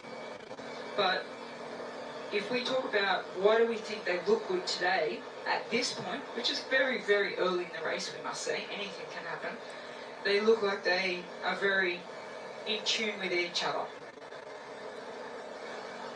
Yeah, and they're following so close, aren't they? Yeah, and they wouldn't have 1 to 2 centimetres between when they're on the wheel, out of the wind, getting in the slipstream. Best of the best. I mean, sometimes they touch tyres. Do they? And don't fall? Don't fall, no. Just feel a little bit of a bump and rub. But they do, they sit a couple of centimetres, 1 to 2 centimetres. If you watch a team pursuit on the track, they're, I mean, even closer, you can barely slip a piece of paper between them, but on the road you have to give a couple of centimetres because of the road surface, obviously. This team from Switzerland, they use their equipment to the maximum. As we mentioned before, everything dialed in. This is the team of France. This is a useful group here. This is the 3 riders who will represent France this afternoon. Bruno Amirai, Paul Sexas, under 23 world champion, junior world champion, and Pavel Sivakov there on the right hand side. This is a very, very strong group of riders. They go sprinting away. Sexas was disappointed with his time trial the other day. Posted on his social media that he prepared specifically to do well, and it just didn't happen. So he was extremely disappointed, pretty unhappy with the way that he dealt with his individual time trial at the weekend. So Amirai, Sexas, Sivakov now into position. Amirai, multiple national time trial champion of France, wears number 31. 32 is Sexas, rides for Decathlon Gazelle Mondial. On the back is Pavel Sivakov, a teammate of Tadej Pogačar on the road. The Belgian women are arriving at intermediate 1. Spain have gone through there in 41 minutes, 0071, and Belgium are going to go through with a time that's going to be nearly a minute down to this point. They've lost a lot of time to that Spanish team. It was at the convention centre, the gap was only 23.5 seconds. And I wonder how different that would have been if they hadn't have lost a rider overnight in the winter, the strongest woman that they would have had out there today in Marta Guzman's. She unfortunately fell last night and hit her head and had to have stitches, but she would have made a big difference, I think, for the Belgian team, but they had to change their mindset to let's just get out there for it and see what we can do. Well, warm up, music in the zone. So riders have specific playlists that they use for specific races, specific environments. Back with the Swiss team. They'll be hoping for a gold medal. Definitely a medal chance. Well, if they do, it'll be a hat-trick of victories in the mixed team relay. Always gives even if they're not all the same riders, it does give them confidence that we have dominated this with 2 gold medals in the past, so Yeah, back to the Italian women. They've chosen to warm up outside, albeit under the palm trees, and I wonder whether that's because there is a bit of a breeze. They've got the big fans down there, but actually, when I was standing on this road, and Rochelle and I commentated in that kind of glass building you can see in the background, but when I was standing on the road earlier, the wind was blowing down that hill. I wonder whether that's what they've decided to do, is to position themselves so the wind is kind of in their faces, cooling them down a little bit. It's a hot wind, but it does give you a bit of respite. Italy then with Matteo Cattaneo, Marco Frigo and Matteo Sobrero. Italy are successful. They've won medals on 3 occasions, 2 bronze, 1 silver. Bit of a change of the team this time. 3 of the team riders overall have got medals, Cattaneo, Sobrero and Paladin. This time they don't have the likes of Elisa Longoborghini, who's pretty much always ridden the mixed relay team time trial. She's won silver in 2022, bronze last year. She's always been part of it, bronze in 2021. She only arrived here in Rwanda, I think yesterday, Elisa Longoborghini. Yeah, she'll be a huge contender in the road race, but as we've mentioned, it's such a challenging environment here in Rwanda. I wonder if flying in so late for the event could be a disadvantage. It's very hard to adapt to the climate here. I think a lot of athletes have underestimated the altitude. Primoz Roglic is flying in on Friday. Well, there's two, in my opinion, there's 2 tactics. You come in really early or you come in very last minute. So we'll see. We'll see yeah, who pays off. Not great for the Italian team. They don't have the strength of Elisa Longoborghini today, but she'll be focusing on the women's road race on Saturday. You can see here the radio in the stomach, and the earpiece you can see as well. That's radio communication between the riders and the director. The riders won't use it too much because that means they will increase their frontal surface area if they move. So they don't want to move, but they are getting instructions from the team vehicle behind them, which means they can stay in the aero position and don't need to put their head up too much, because the director will say road turning left, road turning right, move a little bit this way, that way, or your teammate behind you struggling. So there's a lot of advantages having that communication with the team director and the team car behind. But this is the first ever at the World Championships where the team car is equipped with a GPS device that is giving all information of wind, elevation of the road, temperature, every single thing at every single point of the race that is relayed to the UCI's central control centre. Yeah. So the UCI has also all that data for safety reasons.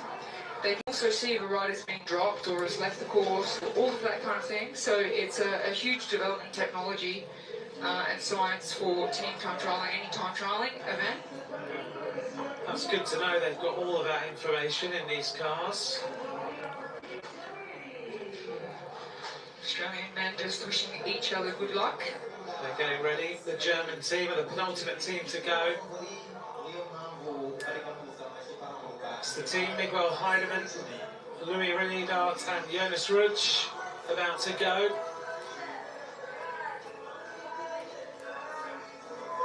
And the start of Germany.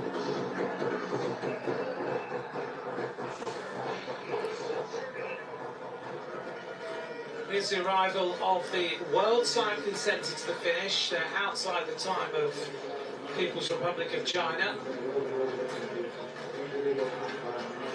They're almost at the conclusion of this time trial, the World Cycling Centre. A little bit rapid. But the World Cycling Centre finish now with the 4th fastest time. They slot in behind Rwanda and Ethiopia with China in the lead.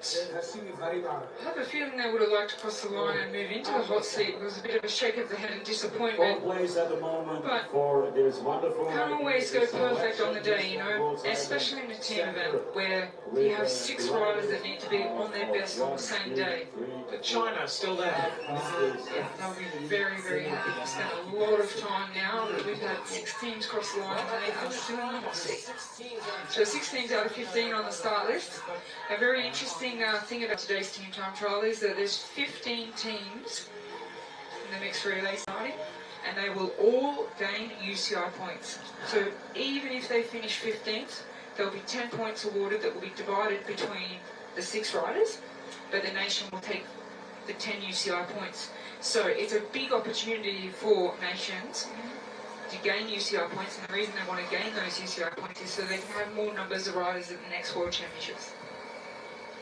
Very important then that every single second counts out here on the road. Switzerland are riding extremely well. Look at them. Yeah, they do mean business. They do. They're a medal chance. Are they a gold medal chance? That's the big question. So I think personally, out of the top 3 teams I've labelled, so we've got France, Australia and Switzerland, it'll be about how much time they've spent together, how much time they've had here on the course, they know the course, how well they know each other. Just, it's such a team event. So it doesn't matter how one individual is coping with the climate or what the condition and the health is. It's just about, it's all about compatibility with your team. How much time you spend together. Here's the start of the final team. This is Australia. Michael Matthews, Luke Platt and Jay Vine. Jay Vine clearly on form, medalist in the elite time trial the other day, second on the stage of the Welter in the time trial. Luke Platt, a stage winner in Giro d'Italia this year. And lovely to see Michael Matthews back and racing. He's about to get underway in the World Championships for his home nation. These 3 riders roll away. Michael Matthews, of course, incredibly was discovered in 2025 this year in the summer as we were getting ready for the Tour de France, a pulmonary embolism which was life-threatening, and he says he's grateful to be alive. Well, he's here in the World Championships now. He had to have, after that discovery, because he said, I was thinking that as we just see Switzerland coming up to this first split, it's going to be interesting against Spain how Switzerland are, and it's going to be really, really close. 6.9 seconds between those squads. So Switzerland now the fastest team on the course. But Michael Matthews was saying that he just wasn't feeling good on some of his efforts, and eventually the doctor checked everything. They found this embolism, and they basically said if he hadn't had it discovered, then a couple of days later he would be dead.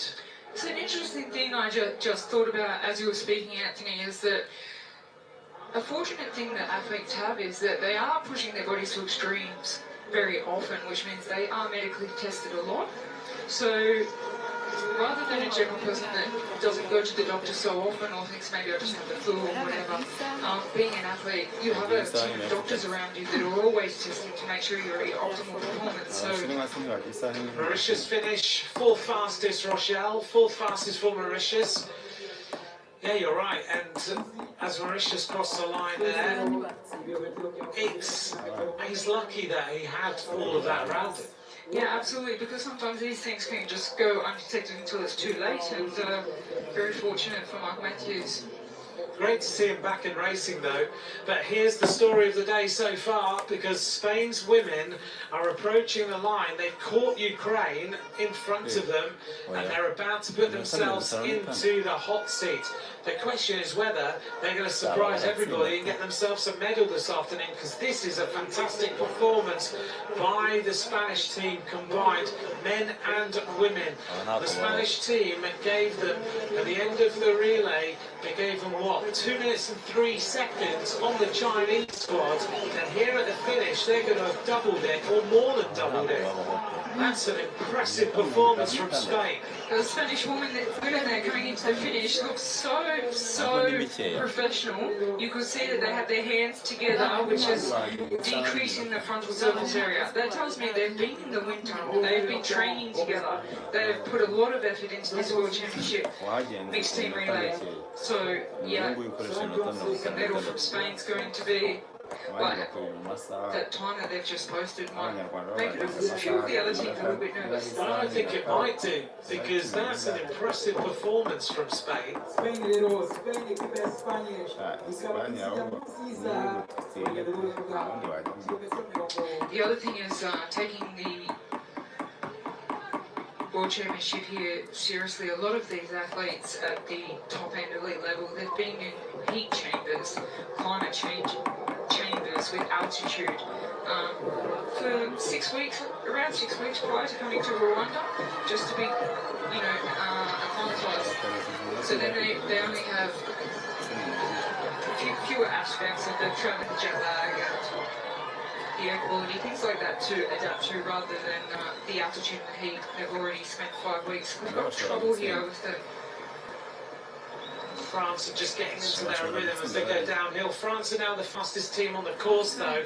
They've gone through that first split with a time that's 9 seconds faster than Switzerland and 15 seconds faster than the team of Spain. So this French squad is really moving now.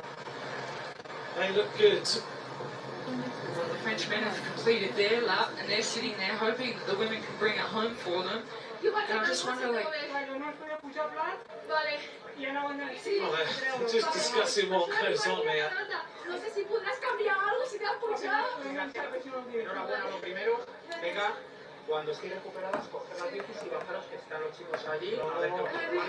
I'm wondering how much that Alejandro Valverde is now the new Spanish road cycling coach for the men. But I'm wondering how much impact he might be having across the board. oh, impact if you have a rider like that with that much experience. Yeah. As a head of a, even if it's just the men's discipline, it's obviously has time to educate the women as well and just give them that little bit of motivation and experience and knowledge and, words, just a few words for an athlete can go a very long way.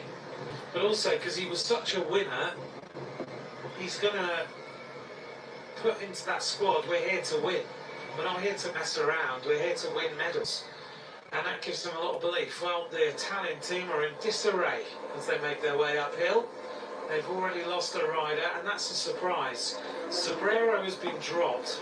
Now, Sobrero's won a stage of the Giro d'Italia in an individual time trial. This guy is no slouch when it comes to a time trial, but he's obviously having an absolutely horrible day. You can see how much this is hurting. He's not happy and he doesn't want to give up. There's not much chance of him getting back on because it's not a great day. They've decided that we're going to leave him now, and he's just fighting to get back on, which is very, very difficult. The Australian team out there now, very, very early in this mixed team relay, they look really dialed in.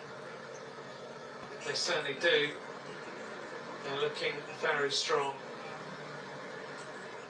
But as you said, the first time check, France went through the fastest, and they have been labelled the outright favourites for today. So they haven't disappointed at the first time check with the men. They'll still have the women to do their lap afterwards.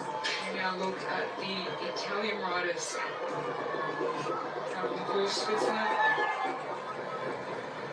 They're still looking really good as well. So we know that they're a medal chance. They have 2 gold medals in this discipline in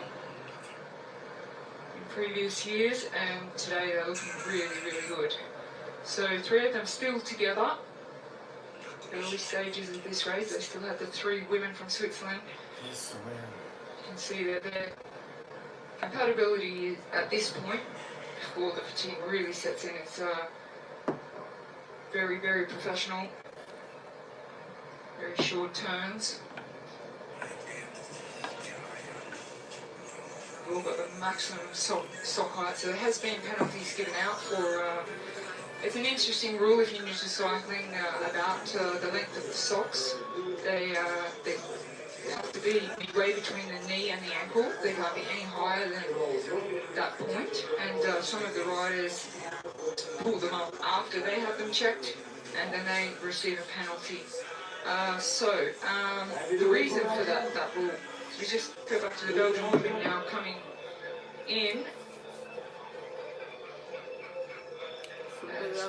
And the last 200 meters. A very, very tough final 20 meters. You can see the pain on the face there. Everyone is a winner. Everyone is giving just what is possible. Spanish women, they were super fast. I don't think Belgian women are going to bring it home to be in that ballpark. But as we said, they lost their strongest rider last night. Let's hope she's okay for Saturday's women's road race. Wilsons, she finished 21st in the individual time trial, but unfortunately due to the altitude, she fell last night. She hit her head and had stitches, so wasn't able to compete today. But this effort here, I mean, a professional position on the front there, just protecting her second rider, no doubt has a lot more power in the legs, but needs to ensure that she gets the second rider across the line. A few troubles there. 2 minutes and 24 seconds down on Spain. However, that will put them into second place at the moment. I mentioned the aerodynamic aspect of this sport, the crossed hands at the front and having the head close to the handlebars. Yeah. So we said Switzerland were a medal chance. It looks like they've lost one of their male riders. So quite close to the finish, so not too bad. A lot of riders will have that strategy, that when they get to that cobbled section, 2 or 3 kilometres from the finish, they'll drop down to 2 riders. Switch back to the French team. The outright favourites labelled for today from the general public. Then have to complete 1 lap, and then they'll pass it over to their 3 women. So intermediate split for the men from Germany. They are 28 seconds down with an average speed of 41.6 kilometres to that point. And the crowd have been out there since 9 o'clock this morning, watching the riders training on the course, and now watching the racing. The fan zone is absolutely completely packed. Well, on paper, these 3 men are so experienced. I think we'll see a great time posted by them. They are the reigning champions in this discipline.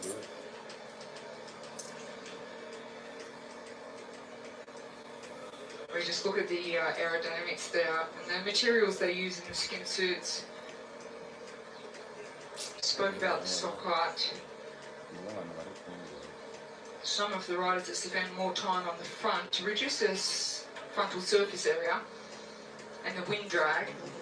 They even go to the extent of not having a dial boa clip on the edge of their shoe, and they use shoelaces instead, so the boa clip on the edge of the shoe doesn't catch the wind. It's such a technical aspect, aerodynamics of the time trial. So the Swiss are down to 2. The men are bringing it home in the last couple of kilometres until they pass over to the women.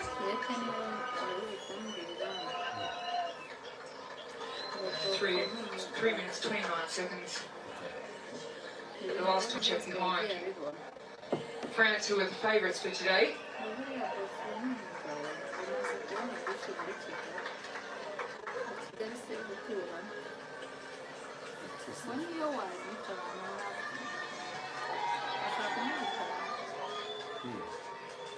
The Australian women are waiting for the men to complete their lap. Amanda Spratt on the left, a veteran of women's cycling, so experienced. At the end of the day, one of the riders of France, but they would have planned that they finish off with 2 riders. They only need 2 men to cross the line before they send the women off.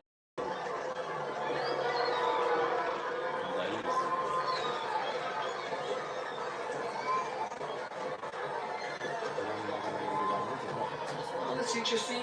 That little gap was lost between the wheels there of the Australian team. Just makes it every little second's going to count on this circuit. The Italian men also down to 2 riders. The French men also down to 2 riders. The Australians, they have 3.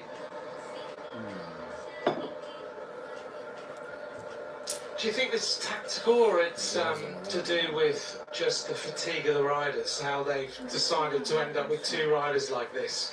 Talking about the Italian team, particularly on our screen right now, I think they would have liked to have three men stay together a little bit longer than this. So unfortunately they've lost one man early. Here's the arrival, though, of the team of Switzerland as they fly their way towards the end point for the men. They are absolutely zooming. They are happy with this performance. They come up, the fastest time to here is Spain, 25 minutes 50.93. So they're still in the ballpark, Spain. 27 seconds faster, the team of Switzerland, as the Swiss women get underway now. The Swiss women, Jasmin Lechty, Marlon Reusser, the new world time trial champion, and Naomi Rugg. This is a very good team, but for me the difficulty here is that Reusser is so quick. I think we're going to see Reusser on the front for the entire time trial. Do you? There may be a little quick short turn just to give her a little bit of reprieve, but she won the individual time trial here at the World Championship. She's the strongest woman in the world in the peloton. Yes. So if she just goes out and does her strongest 21 kilometres, it may be stronger. It may be more efficient than changing riders. A little bit like this, where Bruno Amirai is dragging Paul Sextus to the top of this mountain. Sextus is not finding this course to his liking. He's still there. He didn't like the time trial the other day. He is absolutely hanging on. Bear in mind, Paul Sextus has got his birthday today, and what is he, 19 today or something?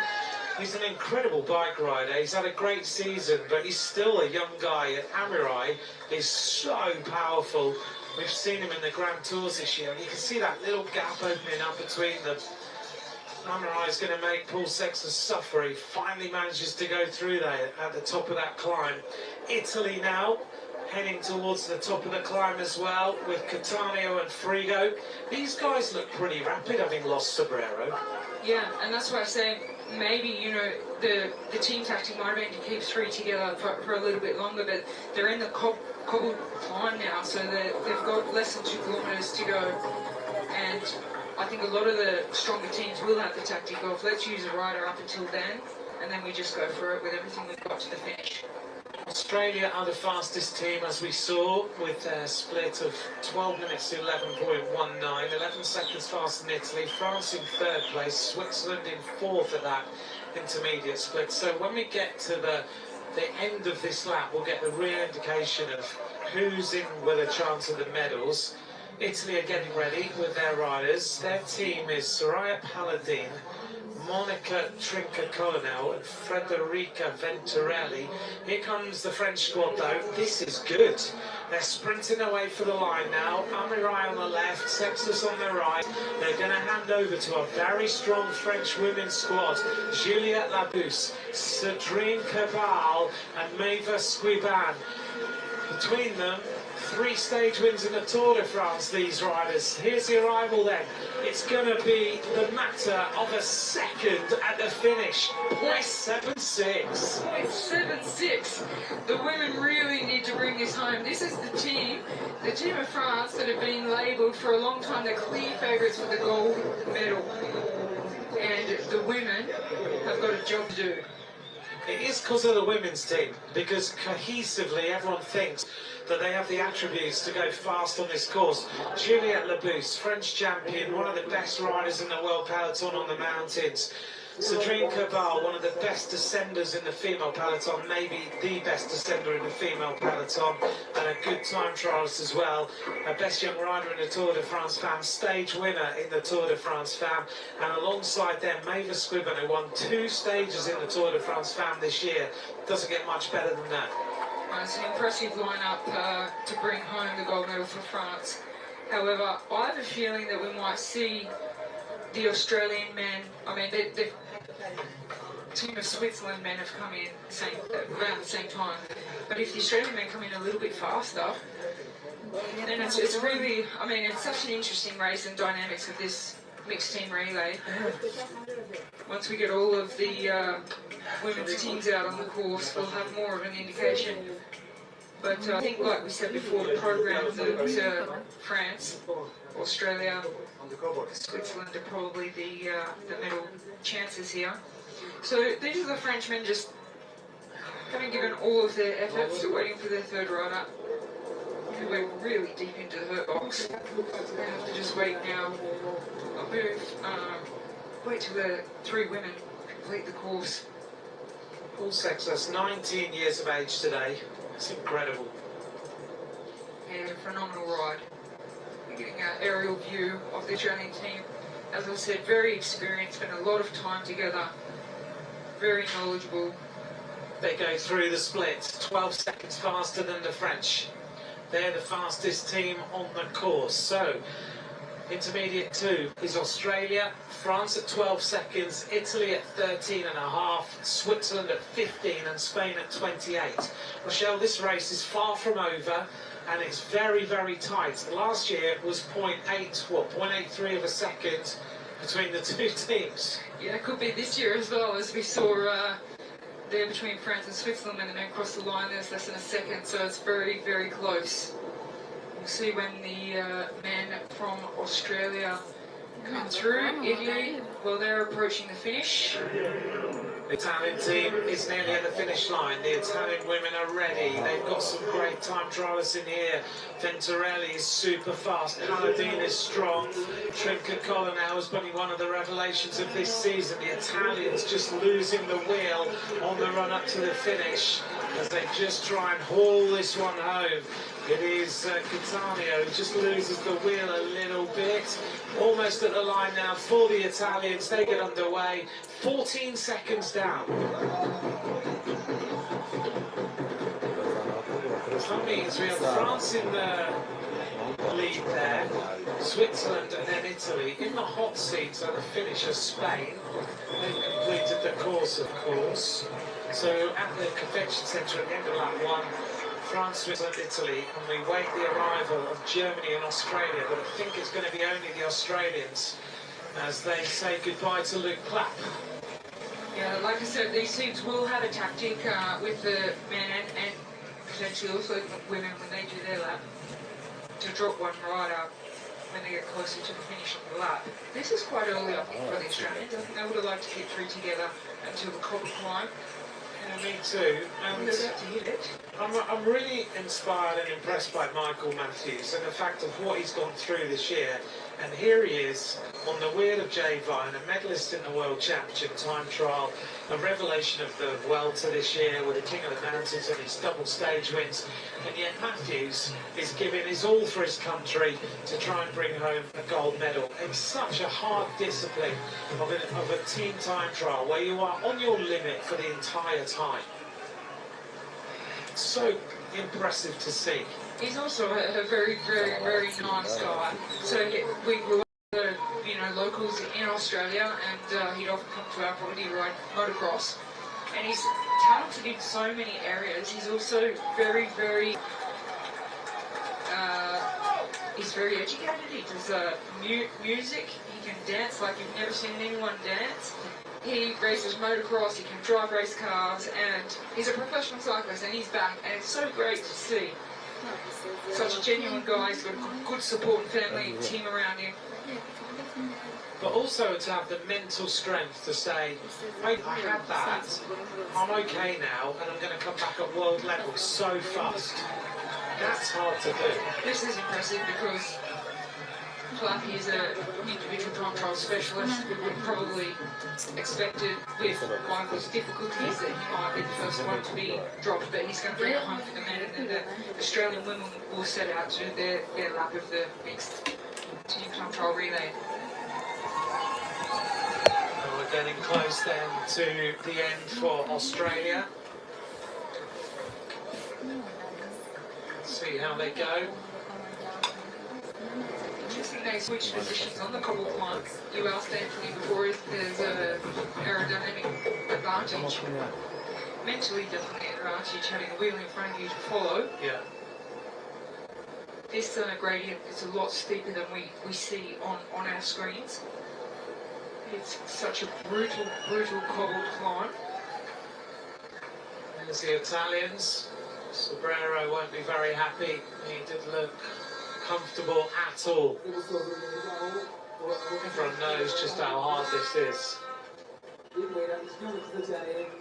Free go on the right. And there'll be riders who've had hard seasons as well, won't there? Who are just coming to the end of a hard season, don't have much left.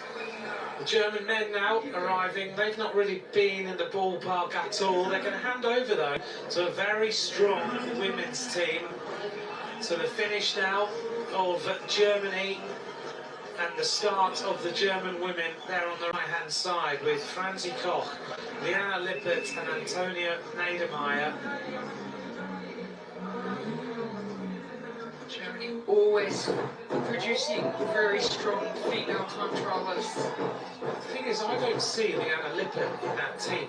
I'm wondering if they've had a last-minute change. Yeah, they have actually. They've swapped over, haven't they? Well, Lippert's definitely a medal chance in the road race. She may have decided she's not feeling great and needs to... So they've swapped and they've got Chapler's come in instead. I was thinking, I don't see Liana Lippert on that start ramp at all. She's very easy to identify. So Niedermeyer and Koch are the two there with Chapler. Here's the arrival then of the Australians. Look at this time. Look at the face of Michael Matthews. You don't have to see the eyes. You can tell by the mouth how hard this is. They're sprinting for the line.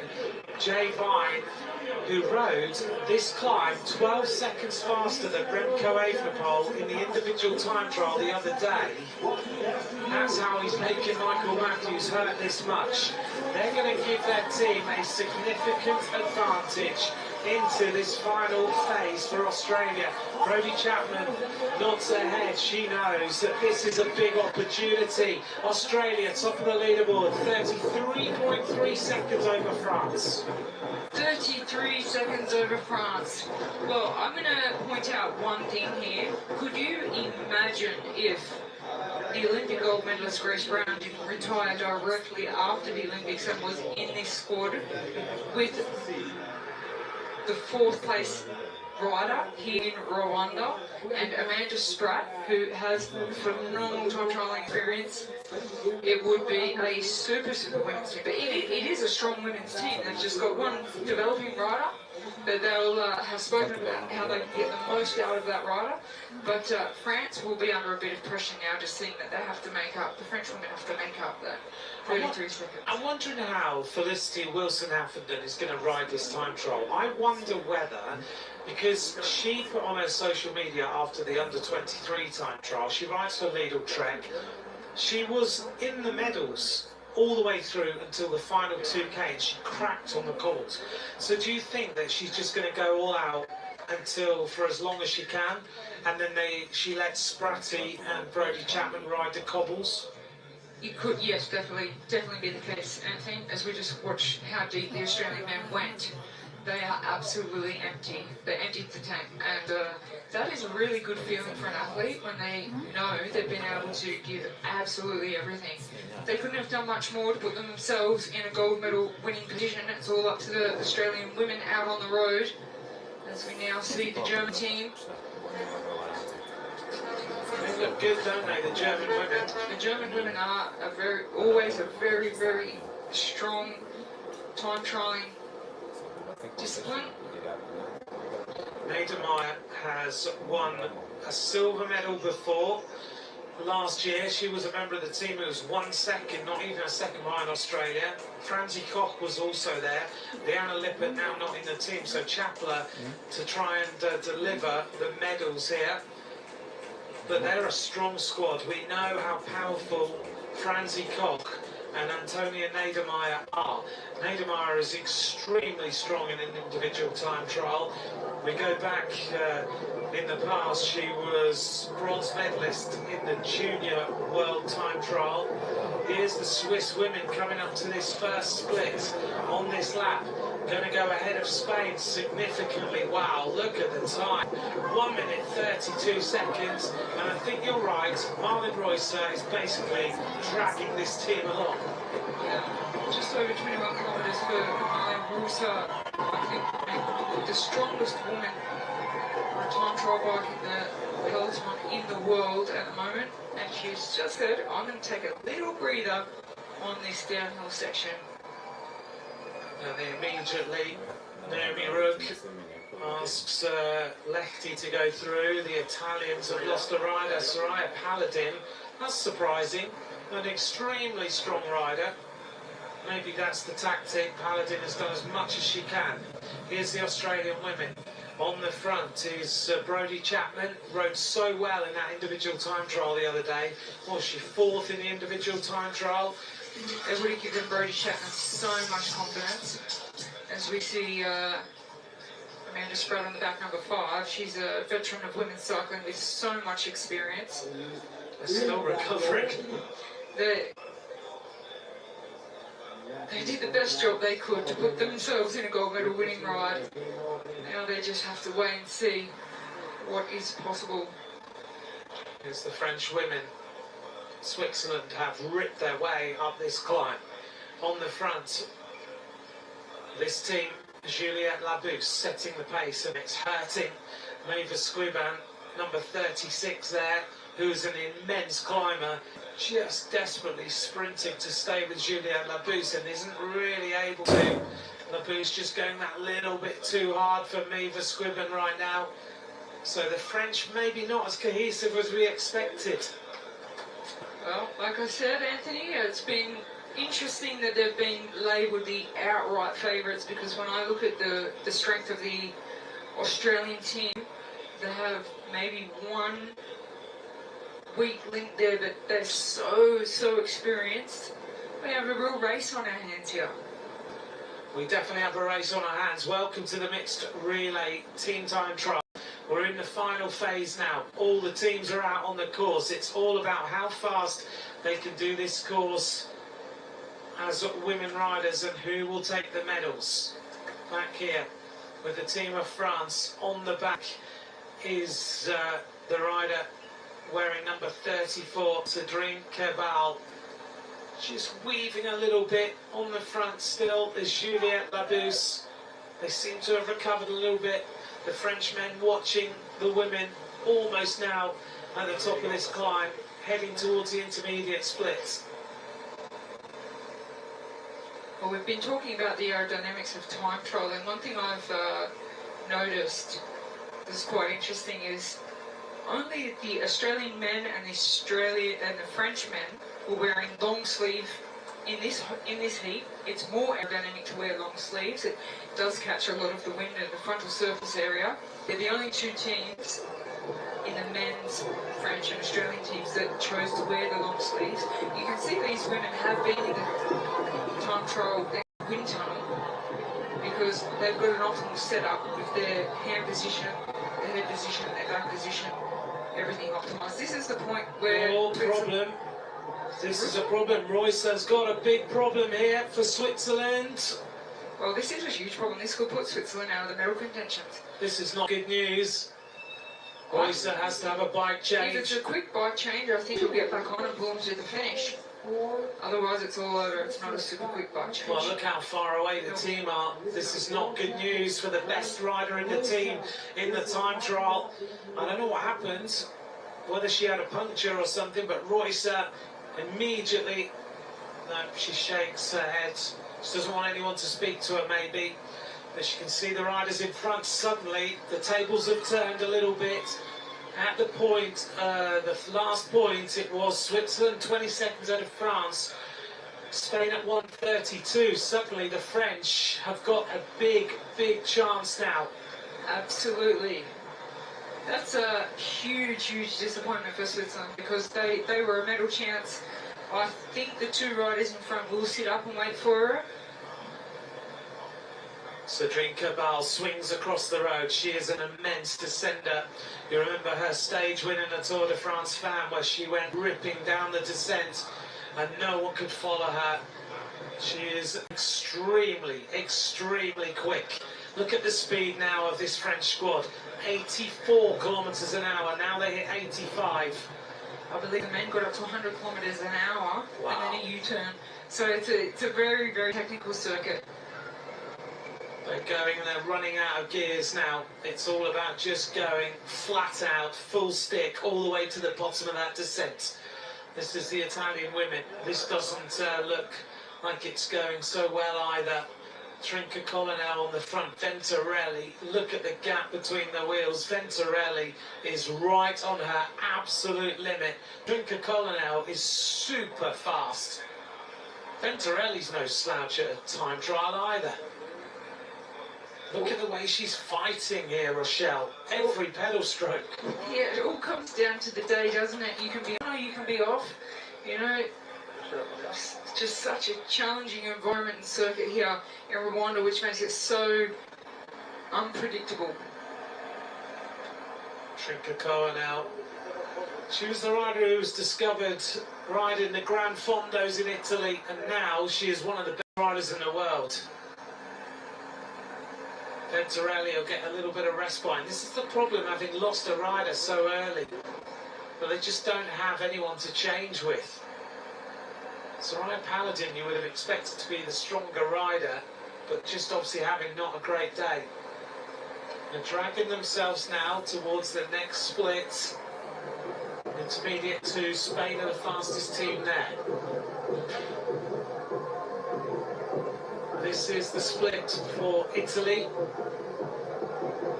They're going to go through well down on Switzerland, but we know Switzerland have had a problem. It's going to be 53 seconds, 53.76. You have to take into account that in an individual time trial over this distance, Marlene Rousseau is faster. She's not back. We just see her on the Still screen. not back. Well, here's the split. They've gone on, and they are still going to be faster than Spain. But let's just take a little look at by how much and whether they're slowing down. Here's the time, 1:7.95. They've lost, I reckon, 25 seconds, having lost Reusser. And still probably going to go through the time check faster. Yes, they've gone through the time check faster by 1:32 at the top. They've gone through 1:07 through that split. So they are faster, but the question is, if they've lost 25 seconds on Spain, France were only 20 seconds behind at the last intermediate before this one. Does that mean that, and they're looking around to see where Reusser is, does that mean that France now have become the fastest team at this split? We'll see what happens. Are you surprised they haven't waited for Reusser, or do you think it's best they don't? I think they should have, because I think if Reusser is motivated to get back on, she has to use a lot of energy to catch them. If Reusser is said on the radio, it's all over. We just see here. This is Felicity Wilson-Hafferden. She doesn't... We expected this. Yes. Yeah. A developing rider, here for the experience. Two very, very strong experienced riders in Brodie Chapman and Amanda Spratt. Yeah, this is a time trial too much for Felicity Wilson-Hafferden now. She went really deep. She just gave the indication to the team vehicle behind her, so it's over. And they give the information in the radio. You're down to two riders now. Brodie Chapman and Amanda Spratt. Two very strong, experienced riders. They are so experienced. Amanda Spratt, of course, has finished on the podium in the road race previously in her career. This is the hardest part, this first drag up towards this intermediate split at the top. It's going to be interesting here. And now Brodie Chapman's starting to suffer. Amanda Spratt on a very good day, but so much experience and knowledge when it comes to acclimatising and taking all the different challenges. So we're back with the French women now, and as we said, 5 kilometres to go to the finish line. They've been labelled the outright favourites. They were put in a winning position very, very closely in. Let's see what they can do and bring it home. Well, they might not be the best time trialists in the world, but I would say that these three are perhaps 3 of the best climbers in the world right now. And they're about to go through the split with potentially the fastest time. France come up to the split. What is it going to be? They've turned the tables. It's now 15 seconds faster than Switzerland for France. Very, very impressive. They are living up to expectations out there today. Sweet. Oh, she's back. She's coming back, yeah. Royce is back. Can she give them a turn? She's clearly going faster than her two teammates. This is where I said anything. I think it would have been a better tactic for the riders to just stop, sit up, let her come back, because then they would have had more than 3 kilometres of help from Marlon Rusa. Yeah. Now she's had to work really hard up the cobble climb, and there's only 1.5 kilometres to go after that. That Rusa can get on the front and pull them to the finish. They needed her here, didn't they? They did. Because this is the point where Marlon Royce would have made a big difference. And now, actually, they've lost Lechty. So it's Royce who goes forward with Naomi Rook, having done that work. So potentially, if they just waited, as Rochelle said, let Royce pull them down that descent on that hard section to the bottom of the climb, they might have gone a little bit quicker. They need to really move now, because through that phase, they lost 35 seconds on France. Royce has done some job. Look at Naomi Rook. Yeah, she has to be careful not to drop Rook, but there'll be some communication there. She knows she can't go full. She knew before this time trial. She's the strongest woman in the world in individual time trial. She just has to go as fast as her teammate. She can't blow up Naomi Rook right now. She needs to help her all the way. They get onto the more respite section. Here come Australia. What is this time? This is getting very, very tight between these teams. Australia reached the split, and let's bear in mind that France have turned the tables on Switzerland, and now Australia are down. Australia 3.32 seconds at that first split. This is getting really interesting now. So tight. 3 seconds between the French and Australian women to bring this home. Will France live up to expectations? They are down to 2 women now. Well, that's the drop of Cedrine Cabal. They've obviously used her on the descent. Cabal has done everything she can. She's on the absolute limit. You can see how much that's hurt her. So they're going to go with Mavis Squiban and Juliette Labousse to the top of this climb. It's going to be, Rochelle, all about this climb now to decide who wins the gold medal. And France are 15 seconds ahead. Of course, Australia haven't got to that second split yet, so we'll get an idea of how close it is going to be. But right now, Naomi Rook has the most important job to do of her life, to hang on to Marlon Royce all the way to the finish line. She's doing everything she can. She's almost at the top. This is Labousse and Mavis Squiban. And Labousse is so much more powerful. She checks over her shoulder. Squiban is starting to suffer. I'm surprised that they left it with these two and not with Cedrine Cabal. But maybe Cabal just didn't have anything left. Here come the Italians now. Well, the Italy team, they're not out of the medals right now, because anything can happen on this final rise. They come through this intermediate split, and they're going to be third fastest, with Australia and Germany yet to finish at that point. So Italy go through third fastest time. They're 40 seconds down. They're looking pretty good now. They look like they've recovered a little bit. Oops. Almost went through. So it's Trinca-Colonel and Venturelli. Venturelli now goes through. Here's the arrival of Switzerland. Well, they're going to beat the time of Spain. It's just going to come down to whether Reusser has helped enough on that final climb. Has she rescued this? Look at the face of Reusser. Naomi Rook is going to need to lie down for a long, long time. Look at her. She is burying herself to stay there. And now she's going to try and sprint for the finish line. Well done to Naomi Rook. That's impressive. Spain are in the hot seats. They're going to dismiss them from the hot seats any moment now, because these two riders are going to go to the top of the leaderboard. Switzerland have had a fantastic ride today. They're going to go into the hot seat. Jan Christen, Stefan Kuhn, Mauro Schmidt, Jasmin Lechty, Marlon Reusser and Naomi Rook. It's going to be a massive advantage. clock didn't stop because Royce had a bike change. And she doesn't have that chip on, does she? It was over a minute, maybe closer to 2. 1:43, I think I made it. Our new hot seat owner. Yeah, amazing effort just to hold on to Rusa and just go into that hurt box and that pain cave. Yeah, Rusa, she had to recover from the individual time trial, and they had a fantastic ride, but it could have been even better if Rusa didn't have to have a bike change, and in my opinion, quite a slow one at that. It was. 54 minutes 48.89. Now it's about France. Juliette Labousse looks at Maeva Squiban. She needs her to get to the top of the cobbles, and then they need to sprint. Squiban is suffering so badly right now. Just doesn't like the cobbles. She'll be better once they reach the tarmac. Then she'll feel a bit more free. They'll get a bit of respite. She'll be able to recover a little bit, and they'll be able to sprint.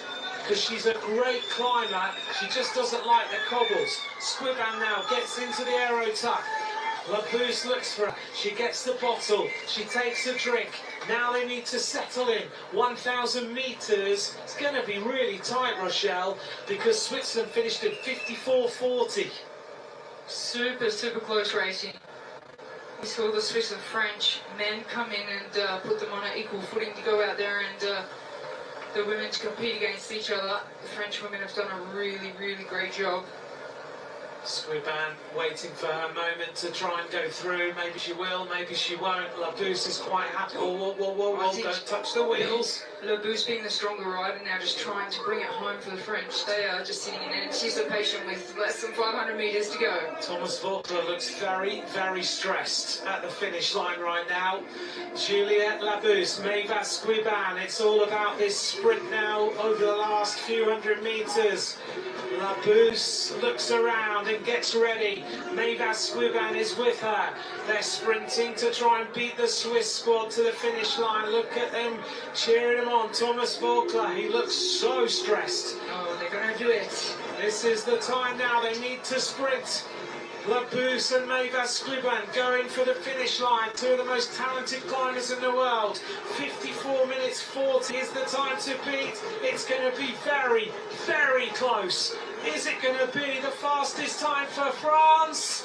They're almost there. 16 seconds, it counts down. Squiban sprinting. Labousse is on the aero skis. Look at the face of these two riders. It's going to be tight. They've done it. 4.7 seconds. They go into the hot seat.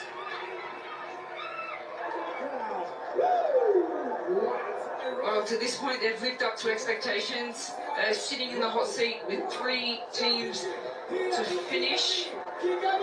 Australia being the biggest threat to their gold medal. Just waiting for some time checks. They nursed that so well, didn't they? Squiban was hanging on for dear life on the cobbles. Labousse is so experienced. She's such a good road captain. She was able to just bring that home.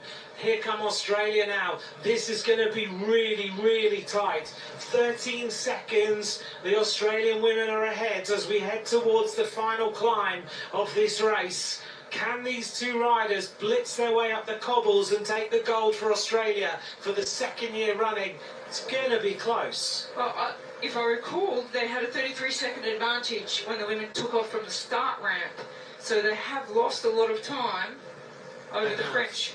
They have, and the French have taken 7 seconds in that second phase of that time trial. It's coming back. It's going to be very close. Right now at the finish line, it's 4.7 seconds between France and Switzerland. France have done everything they can do. Labousse did an amazing job finishing that off. It's going to be super hard for the 2 Australian women.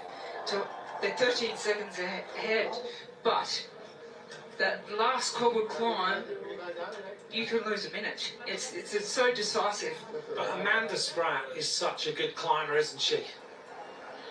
Well, Italy, let's see what they can do. The time to beat is 54.35. Italy are riding well together.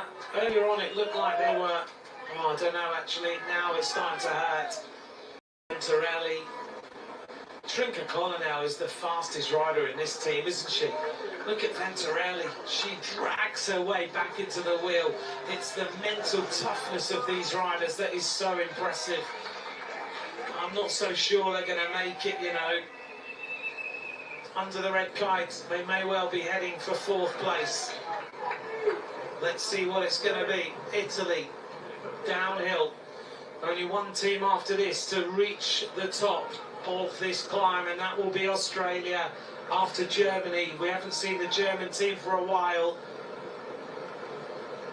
Germany went through the second split, way off the pace, so it looks like it's going to come down to a sprint by Australia to the top of this mountain climb to try and take the gold medal.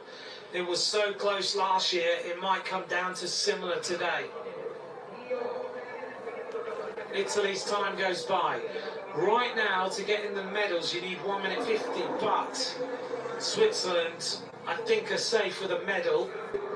France is safe with a medal. It just depends on what colour it's going to be. I think that's a real race on our hands is between France and Australia for the gold medal.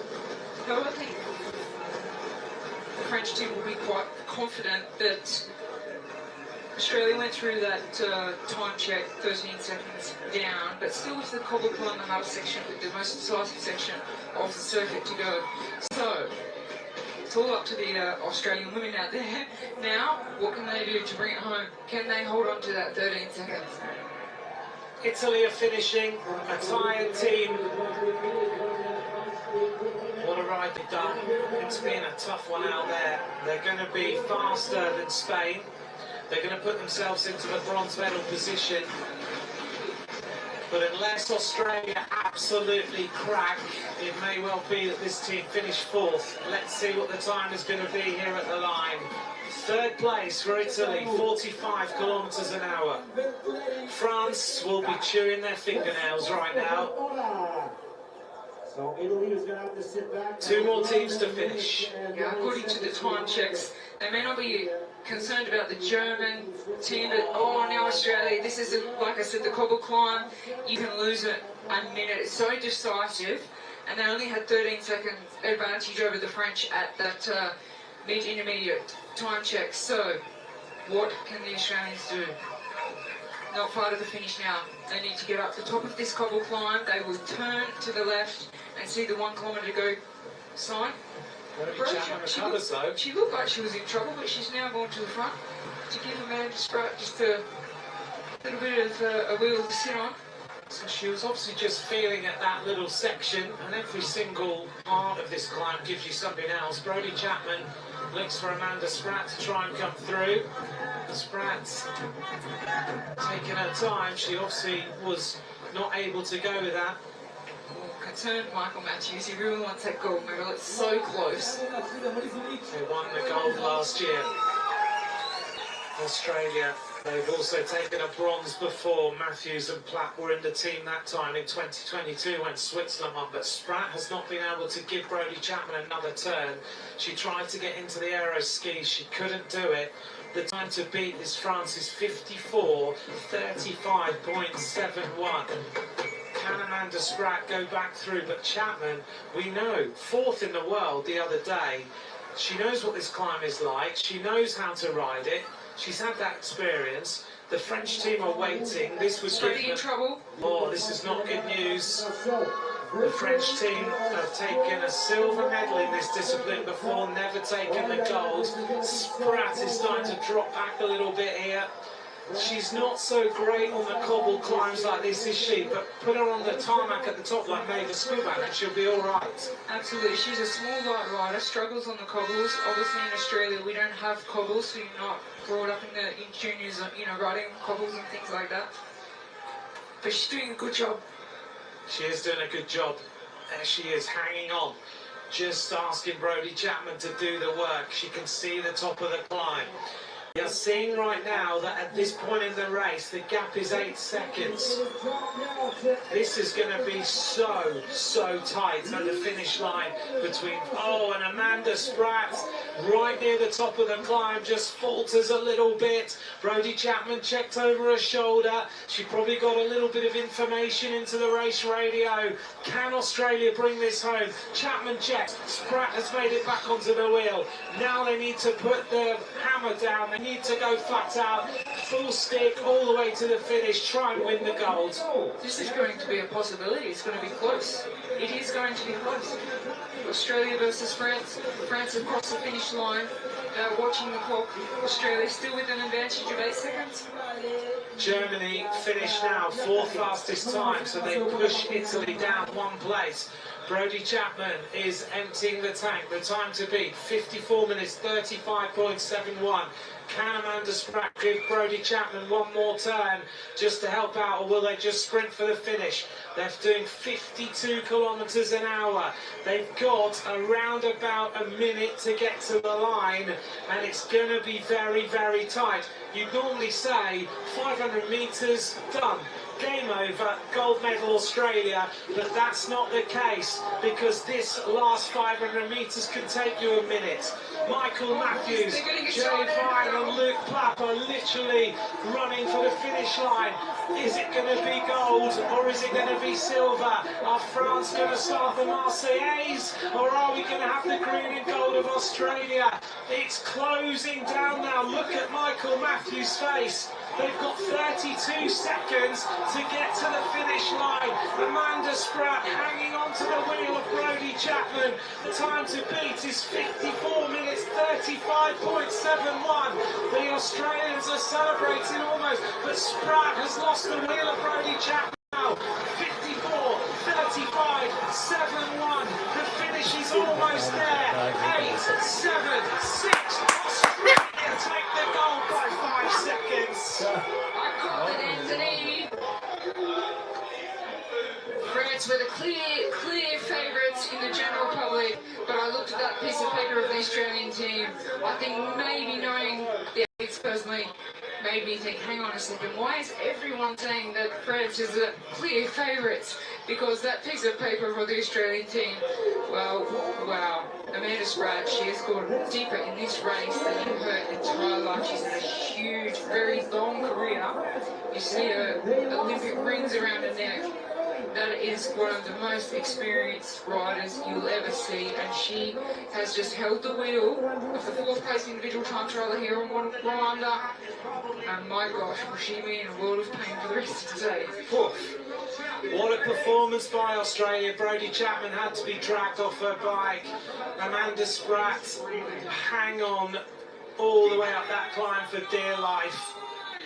That was so close. If Spratt hadn't sprinted at the top of that climb, she was getting dropped, then it was going to be a silver medal. Australia take the gold yet again with an absolute nail-biter. Last year it was a matter of a second. This year it's 5.2. France take the silver and Switzerland will take the bronze. That was such an exciting bike race. Unbelievably exciting and nail-biting. It's just, can you imagine in the entire world and sport of cycling how close it can be on the same day between three nations fighting for medals? And Switzerland would have been even closer to that fight for gold medal without a little bit of an interruption with Rousseau, but what a special moment. A very special moment. Chapman has taken a medal before, so has Vine, so has Matthews. They've taken gold before. Luke Plapp has been a member of the bronze medal winning ride in 2022. A new experience for Amanda Spratt. And of course, let's not forget Felicity Wilson-Haffenden, who's out there on the course riding in, who did everything she could in the early stages. She's going to be a world champion as well. Matt White celebrates. What a performance by the Australians. It was looking like it might go either way for such a long time. The French team came back from, what, 30 They were 17 seconds, they were 33 at the handover, 17 seconds at the first split, 13 seconds at the second split, and 5 seconds at the finish. And Amanda Spratt, if she'd cracked at the top of that climb, it was game over. Too experienced, Anthony. Too much knowledge. Too experienced. Too much, the communication between the riders and the team management. It's such a united unit, the Australian team. The men and women are so united as well with the training camps that they do and all the staff involved. It's an incredible environment. And I think that's why when I looked at the paper and, everything you read on the internet was about the French team, and I was thinking, well, hang on, Australia are not going to line up. Not give their best, and that piece of paper and those riders in that lineup looks to me a very hard team to beat. Let's take a look at the result of an exciting mixed relay team time trial. Australia, back-to-back wins in this discipline. They beat France by 5.24 seconds, Switzerland at 10 after Reusser had a bike change. What an incredible race. This mixed relay, when it was first introduced, everyone was a bit like, oh, I don't know, but it really is fantastic. Yeah, it was, when it was introduced, it was super confusing. I mean, we had so many years of trade team time trial, which was a different format. So it's taken a long time to really respect the format, understand it, and I think the USAF have done a fabulous job in the format of bringing men and women together as they do in athletics, and they have a mixed team relay, and this shows you the mixture of men and women in Australia at the moment are the most powerful time trial. Now, where's Felicity Wilson-Haffenden? She needs to join them. She's still out on the course somewhere. Here's our top three. Switzerland. It looked like the Swiss would be the gold medalists for quite a while, but Australia looked so quick. Well, Switzerland only finishing 10 seconds down. Could have been a different story had they not have had Mano Rusa, the strongest time trial rider in the world at the moment, have a bike change. A slow one at that. So, yeah, I don't think they'll be satisfied with that bronze medal, knowing that they could have done a little bit better. And they'll talk about the decision as well to not wait. Yeah, they'll talk about that. That could have gained them 10 seconds. Honestly, having Russo on the front, just driving. Especially at that point in the course. Labus and Maeva Scriban, what a performance from these two on that final climb. They were coming back all the time with Cedrine Cabal. They closed, another 7-8 seconds in the final run-up to the finish. It was game tight. On that final climb, they took 8 seconds back. Look at that pain face and the effort put in by these men who are the first lap of the mixed relay team time trial here at the World Championships, and the pain face of Amanda Spratt behind Brodie Chapman, just giving everything she's got to the finish. The experience, you're right, the experience of Amanda Spratt showed there, because she could have gone through and just thought, I'll do another turn. But it would probably have cost them the medal because she would have blown up. Yeah, absolutely. No, I think definitely it's not, it's a team event. It's not about what you're capable of. It's about how can we get to the finish the quickest. And I'm sure Brodie Chapman in her mind was thinking, please give me another turn. And there's Felicity Wilson-Haffenden, who's joined the team. This one actually. This one. Just for the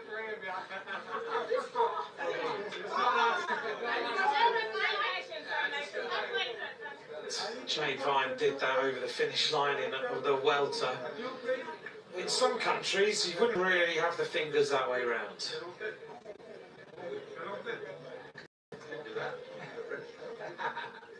Here's the moment where she arrives at the finish. Yeah, she would have already had the information over her race radio. She has a rainbow jersey, which is incredible for such a young, exciting, developing rider. And she will feel like she's contributed, won't she? Albeit she was dropped in the early stages, but she'll have done a lot. Absolutely. They wouldn't have that gold medal if she wasn't there, so yes. We're going to wait for the interview of these riders. It's been a great afternoon. It's always a good mid-week section, or sometimes it gets moved around, but when it's midweek and it's kind of that split between... We have a split between the time trial phase of the World Championships and then the road racing coming into play. It's just been amazing to me how many spectators have been on side of the roads for watching the training, watching all of the June time trials. They are just, the local community here is very, very into cycling.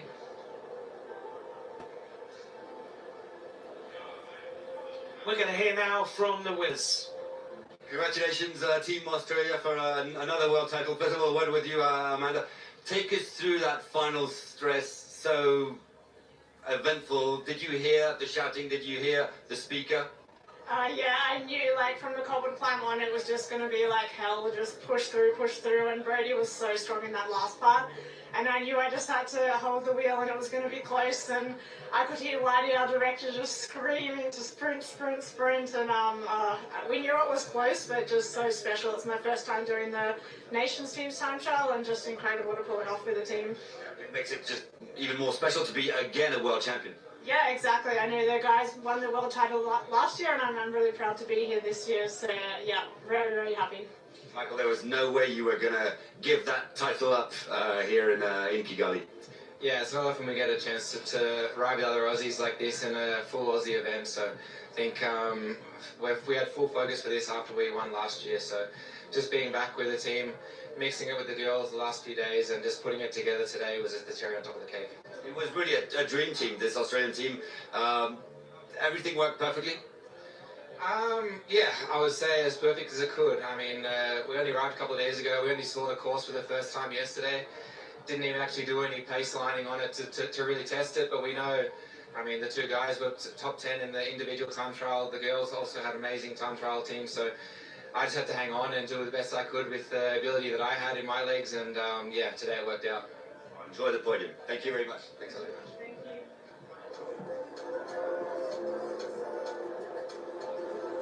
Very nice interview there from the Australians, Michael Matthews and Amanda Spratt. They're extremely pleased, aren't they?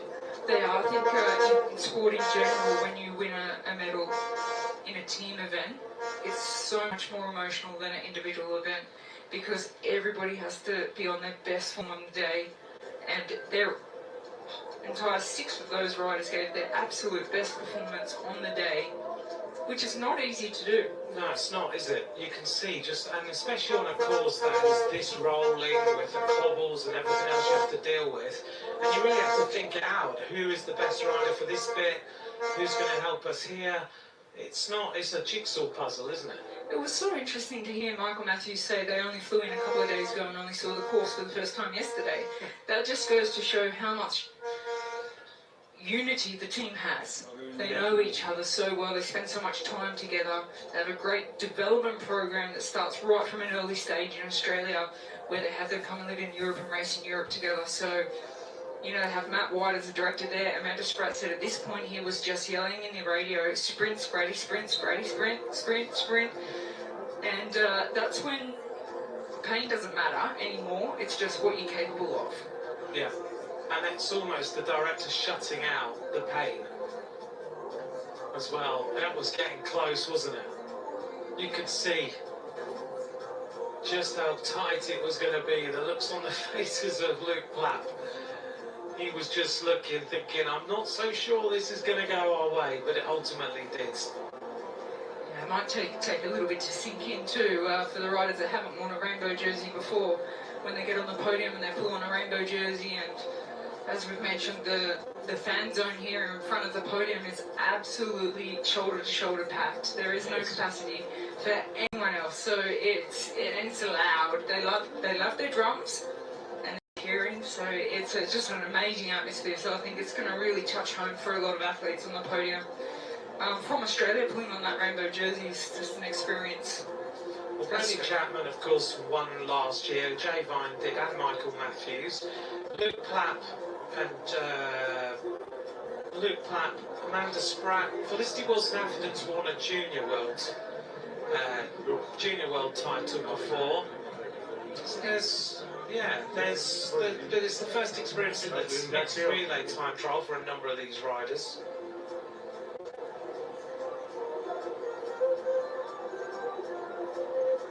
Getting ready for this presentation. It's not far away.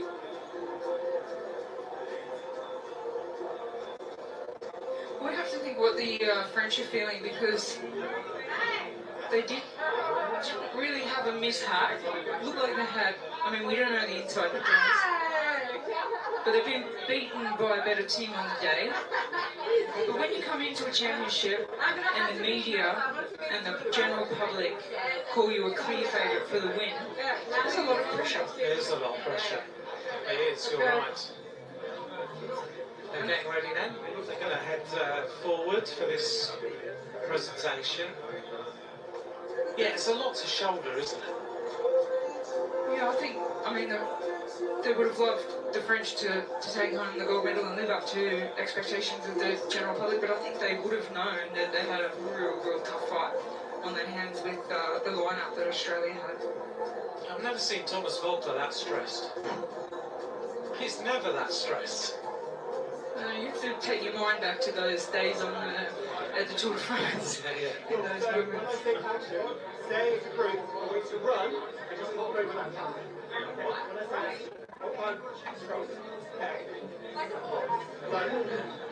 Another aspect of cycling that we don't speak too much about is the obligations the athletes have to the media these That days. doesn't look interested at all, does it? No, I mean, some athletes just, know they have to do it, so if I have to do it, I'll give it my best.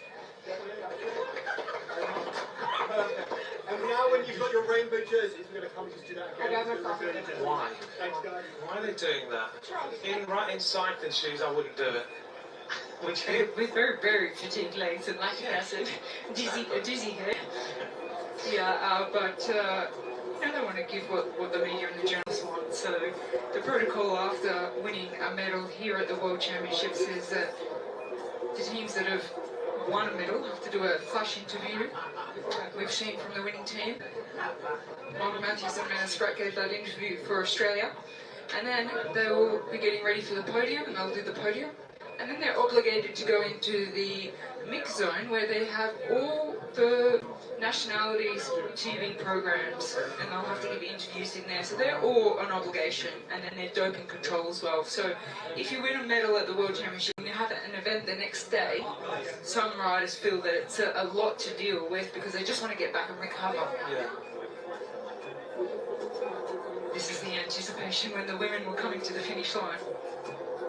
That last 200 metres is an eternity, isn't it?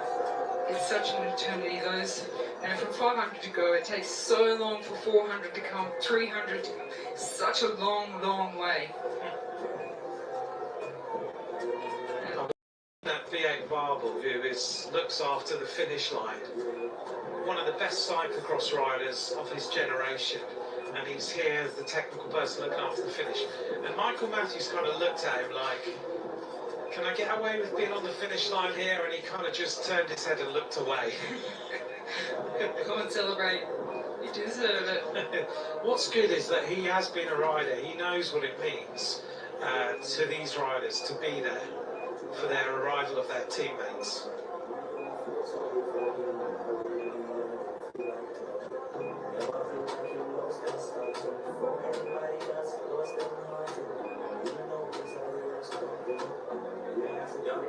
Lots of silence before the storm, because when those athletes get out onto that podium, it's going to erupt in this fan zone. It's busy, isn't it, today? Very busy. And it's been busy out on the road.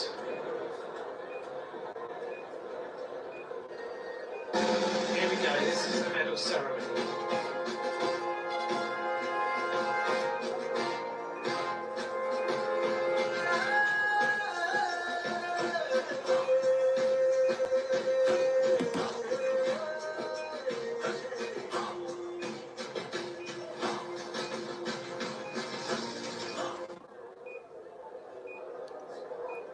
Ladies and gentlemen, Welcome to the award ceremony of the 2025 UCI Road World Championships in Kigali. Mesdames et messieurs, bienvenue à la cérémonie protocolaire des championnats du monde route UCI 2025 à Kigali. Ikaze kuri mwese muteraniye hano, ikaze kuri mwese mudukurikiye, tubaha ikaze mu buryo gutanga ibihembo ku bakinnyi bitwaye neza muri shampiyona y'isi y'amagare y'ibihumbi 2025 UCI Road World Championship iri gukinirwa aha ngaha i Kigali.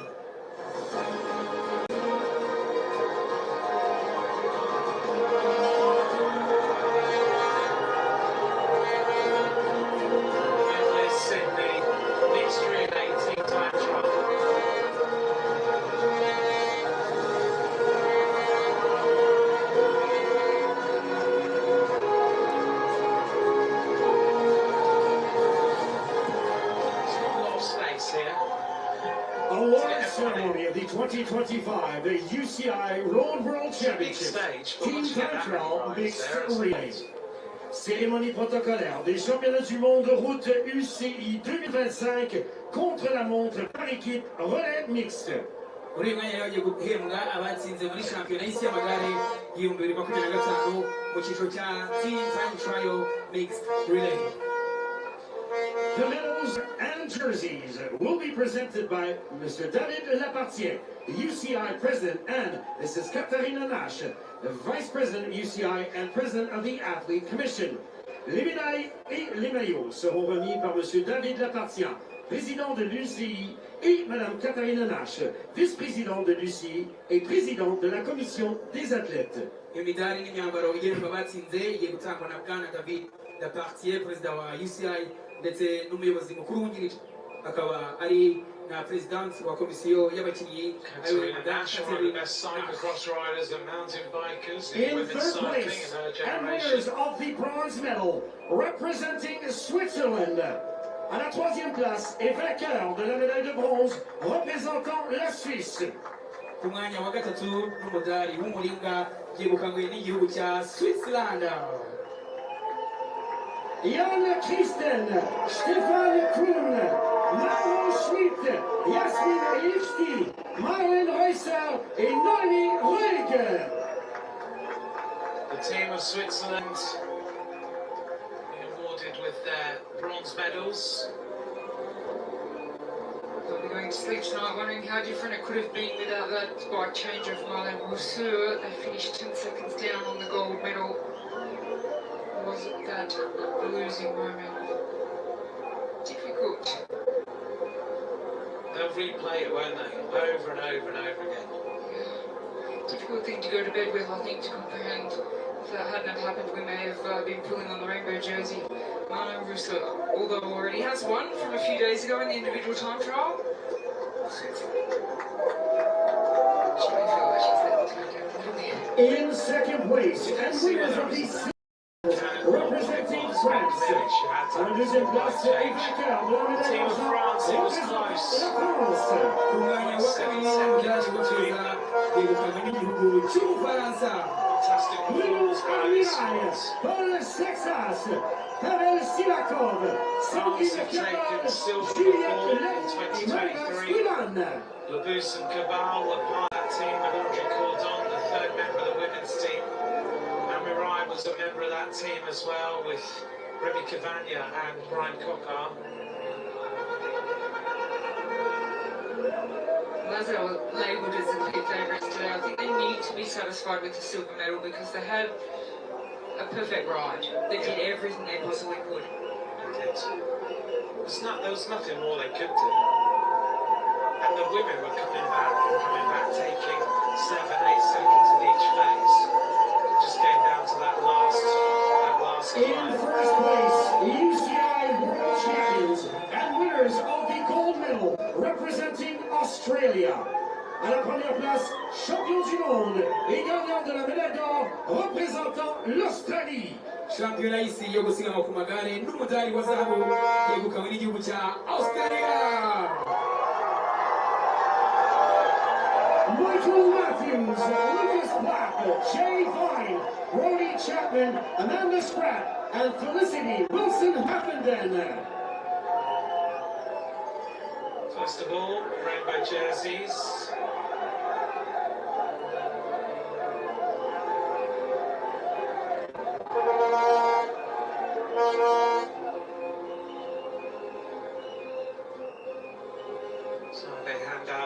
Rwanda jerseys.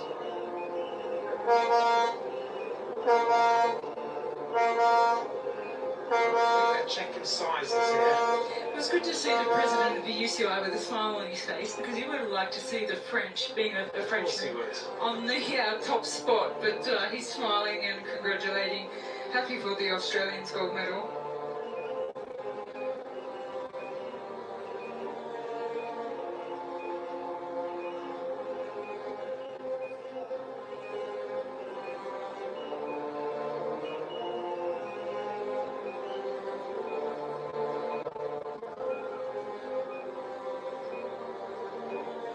Now for the medals.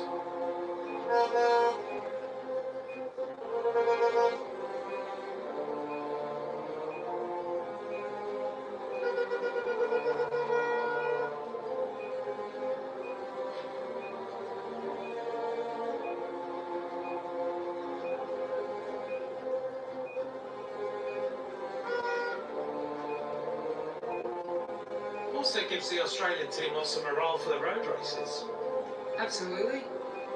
They have a strong lineup, both men's and women's road races.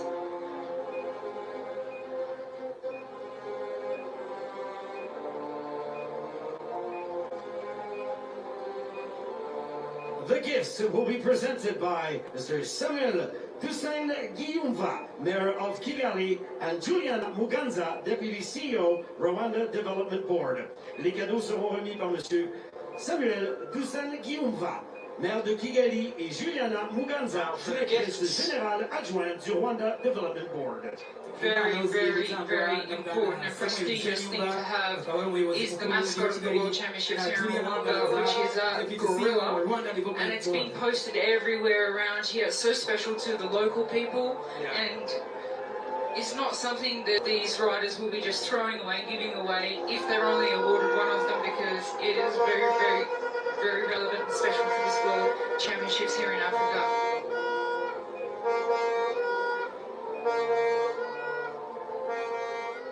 A great moment for these riders at the end of a tough day. The Tissot watch will be presented by Mr. David Lapartien, UCI President, and Mrs. Katerina Nash, UCI Vice President and President of the Athletes Commission. La montre Tissot sera présentée par Madame Katerina Nash et Mr. David Lapartien. impano y'isaha ikorwa n'uruganda Tissot igiye gutangwa n'umuyobozi mukuru wa UCI Uganda David Lapartien ndetse n'umuyobozi mukuru wungirije akaba na president wa komisiyo y'abakinnyi Catherine Nash.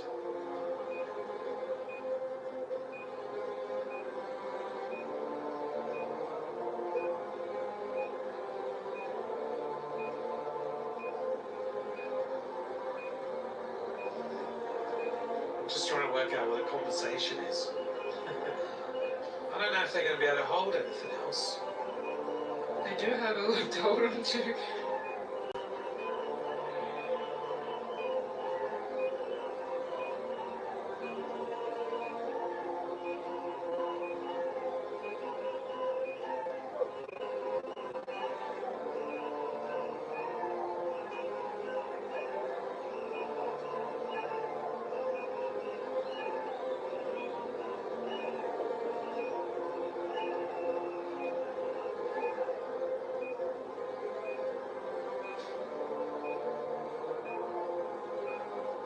All the things are being presented then, the medals, the jerseys, the Ladies mascots, the and gifts. gentlemen, in honor of our new UCI World Champions, we present the national anthem of Australia. Mesdames et messieurs, en l'honneur de nos nouveaux champions du monde UCI, nous présentons l'hymne national de l'Australie. Mudufashe nanone gushimira uwegukanye shampiyona y'isi y'amagare mu gukomeza kumuha icyubahiro twese duhaguruke mu gihe hari indirimbo yubahiriza igihugu cye cya Australia.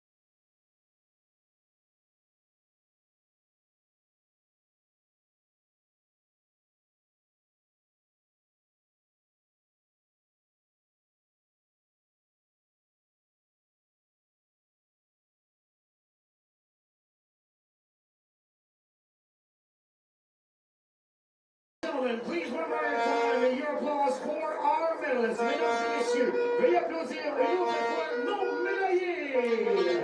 Murakoze cyane, twongere dushimire abegukanye imidari muri jama mu byiciro bitandukanye. There's our medalists in the mixed relay time trial, gave us a lot of entertainment. Médaillage en silver medalist, ici Switzerland, bronze medalist, médaillé de bronze.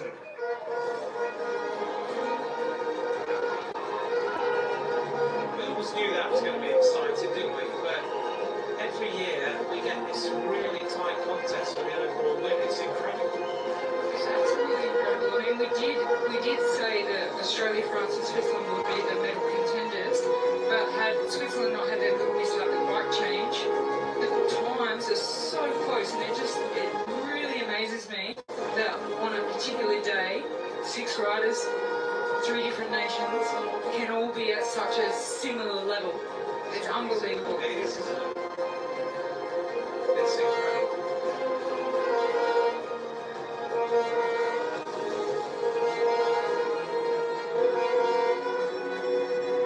I think it's really nice that UCI have now allowed the riders to do their selfie shots for the social media on the podium. It just gives it a more friendly, relaxed environment. Was that not allowed to be done before? No, in the past it was a very strict protocol, but now it's, social media is so important, and the riders obviously need to do that for their partners and investors in their career.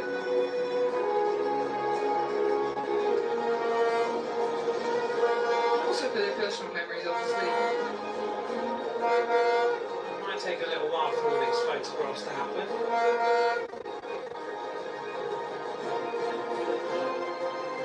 Yeah, the protocol still continues, as you say, the jersey signing, Anthony. It's a big one, isn't it? That's going to take a while as well, isn't it? Yeah, it's an important moment for all these athletes.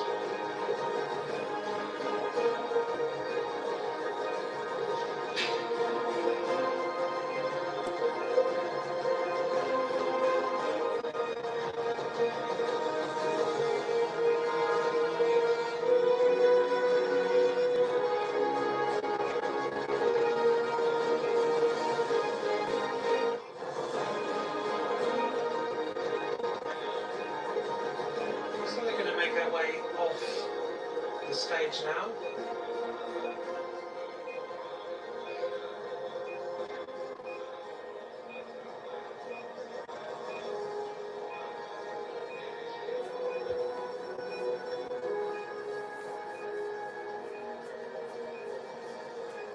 Here's confirmation of the result. Australia took the victory, 5.24 seconds ahead of France. There's the rundown of the rest of the nations who took part.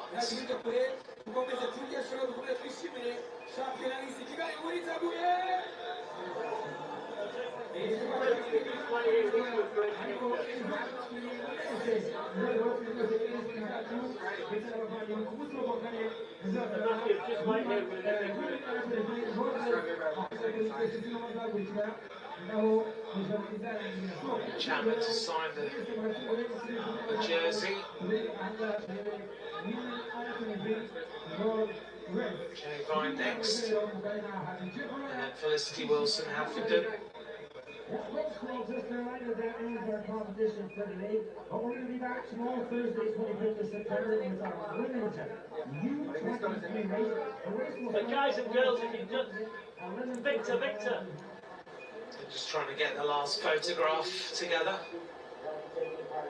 Have a wonderful evening here. So tomorrow we start to bring you the road races as we head towards the final weekend. Here's the photograph of the Australian team.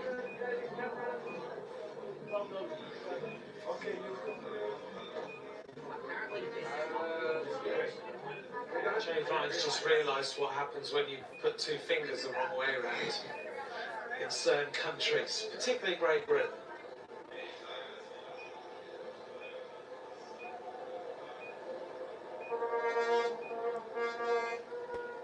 A certain Mark Cavendish Cavendish found out when he did that at the end of a race one day. Yeah, I don't know if I really don't know what that was all about with the Australians that finished today. Oh, You because said Jay J1 Ryan did did it it. in the welter.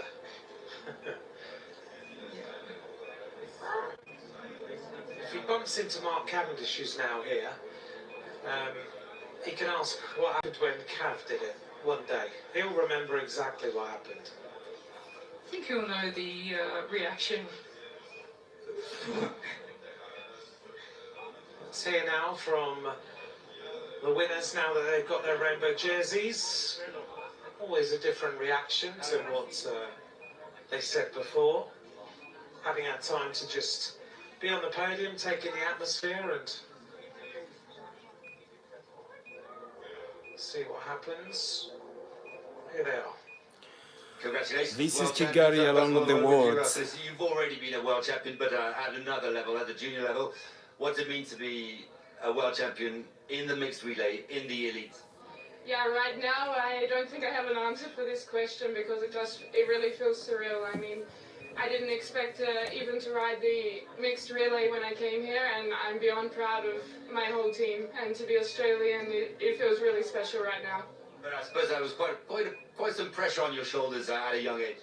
Yeah, I felt a lot of pressure, and actually I didn't execute my own ride personally as well as I would like, but I took it in my stride.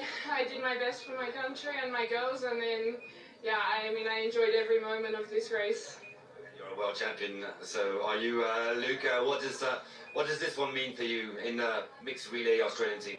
I think just as Aussies, it's obviously an event we love and we focus on, whether it's the teams we shoot on the track, the mixed relay here. I think any team is something that Aussies love to thrive on, and especially the group of staff we've got here. And to see how happy the staff are at the finish and how we can all share it as a team is really cool. And I think Fliss is probably maybe the youngest ever elite world champion there is, which is awesome. But it's not an exercise that you do a lot during the year. How did you organise it? No, the girls actually did a training camp before practicing, but us boys sort of came together and just tried to make it work on the day. But I mean, Bling's world class. There's not many triple T's he's lost in his career, and Jay's obviously in red hot form. So as a team, it was just great fun out there, and we get to celebrate together tonight. Enjoy that. Thank you very much. Nice interview with Luke Clapp and Felicity Wilson-Hafferden.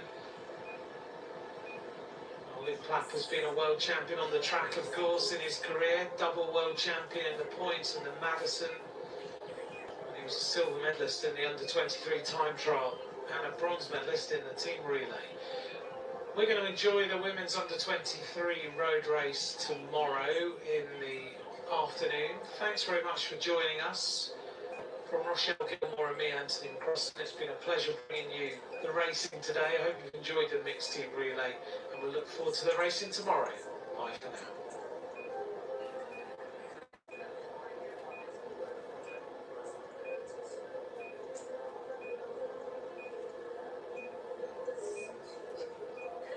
Será deixar de motivo baixo e aí fundo. Esse nem vai fundo.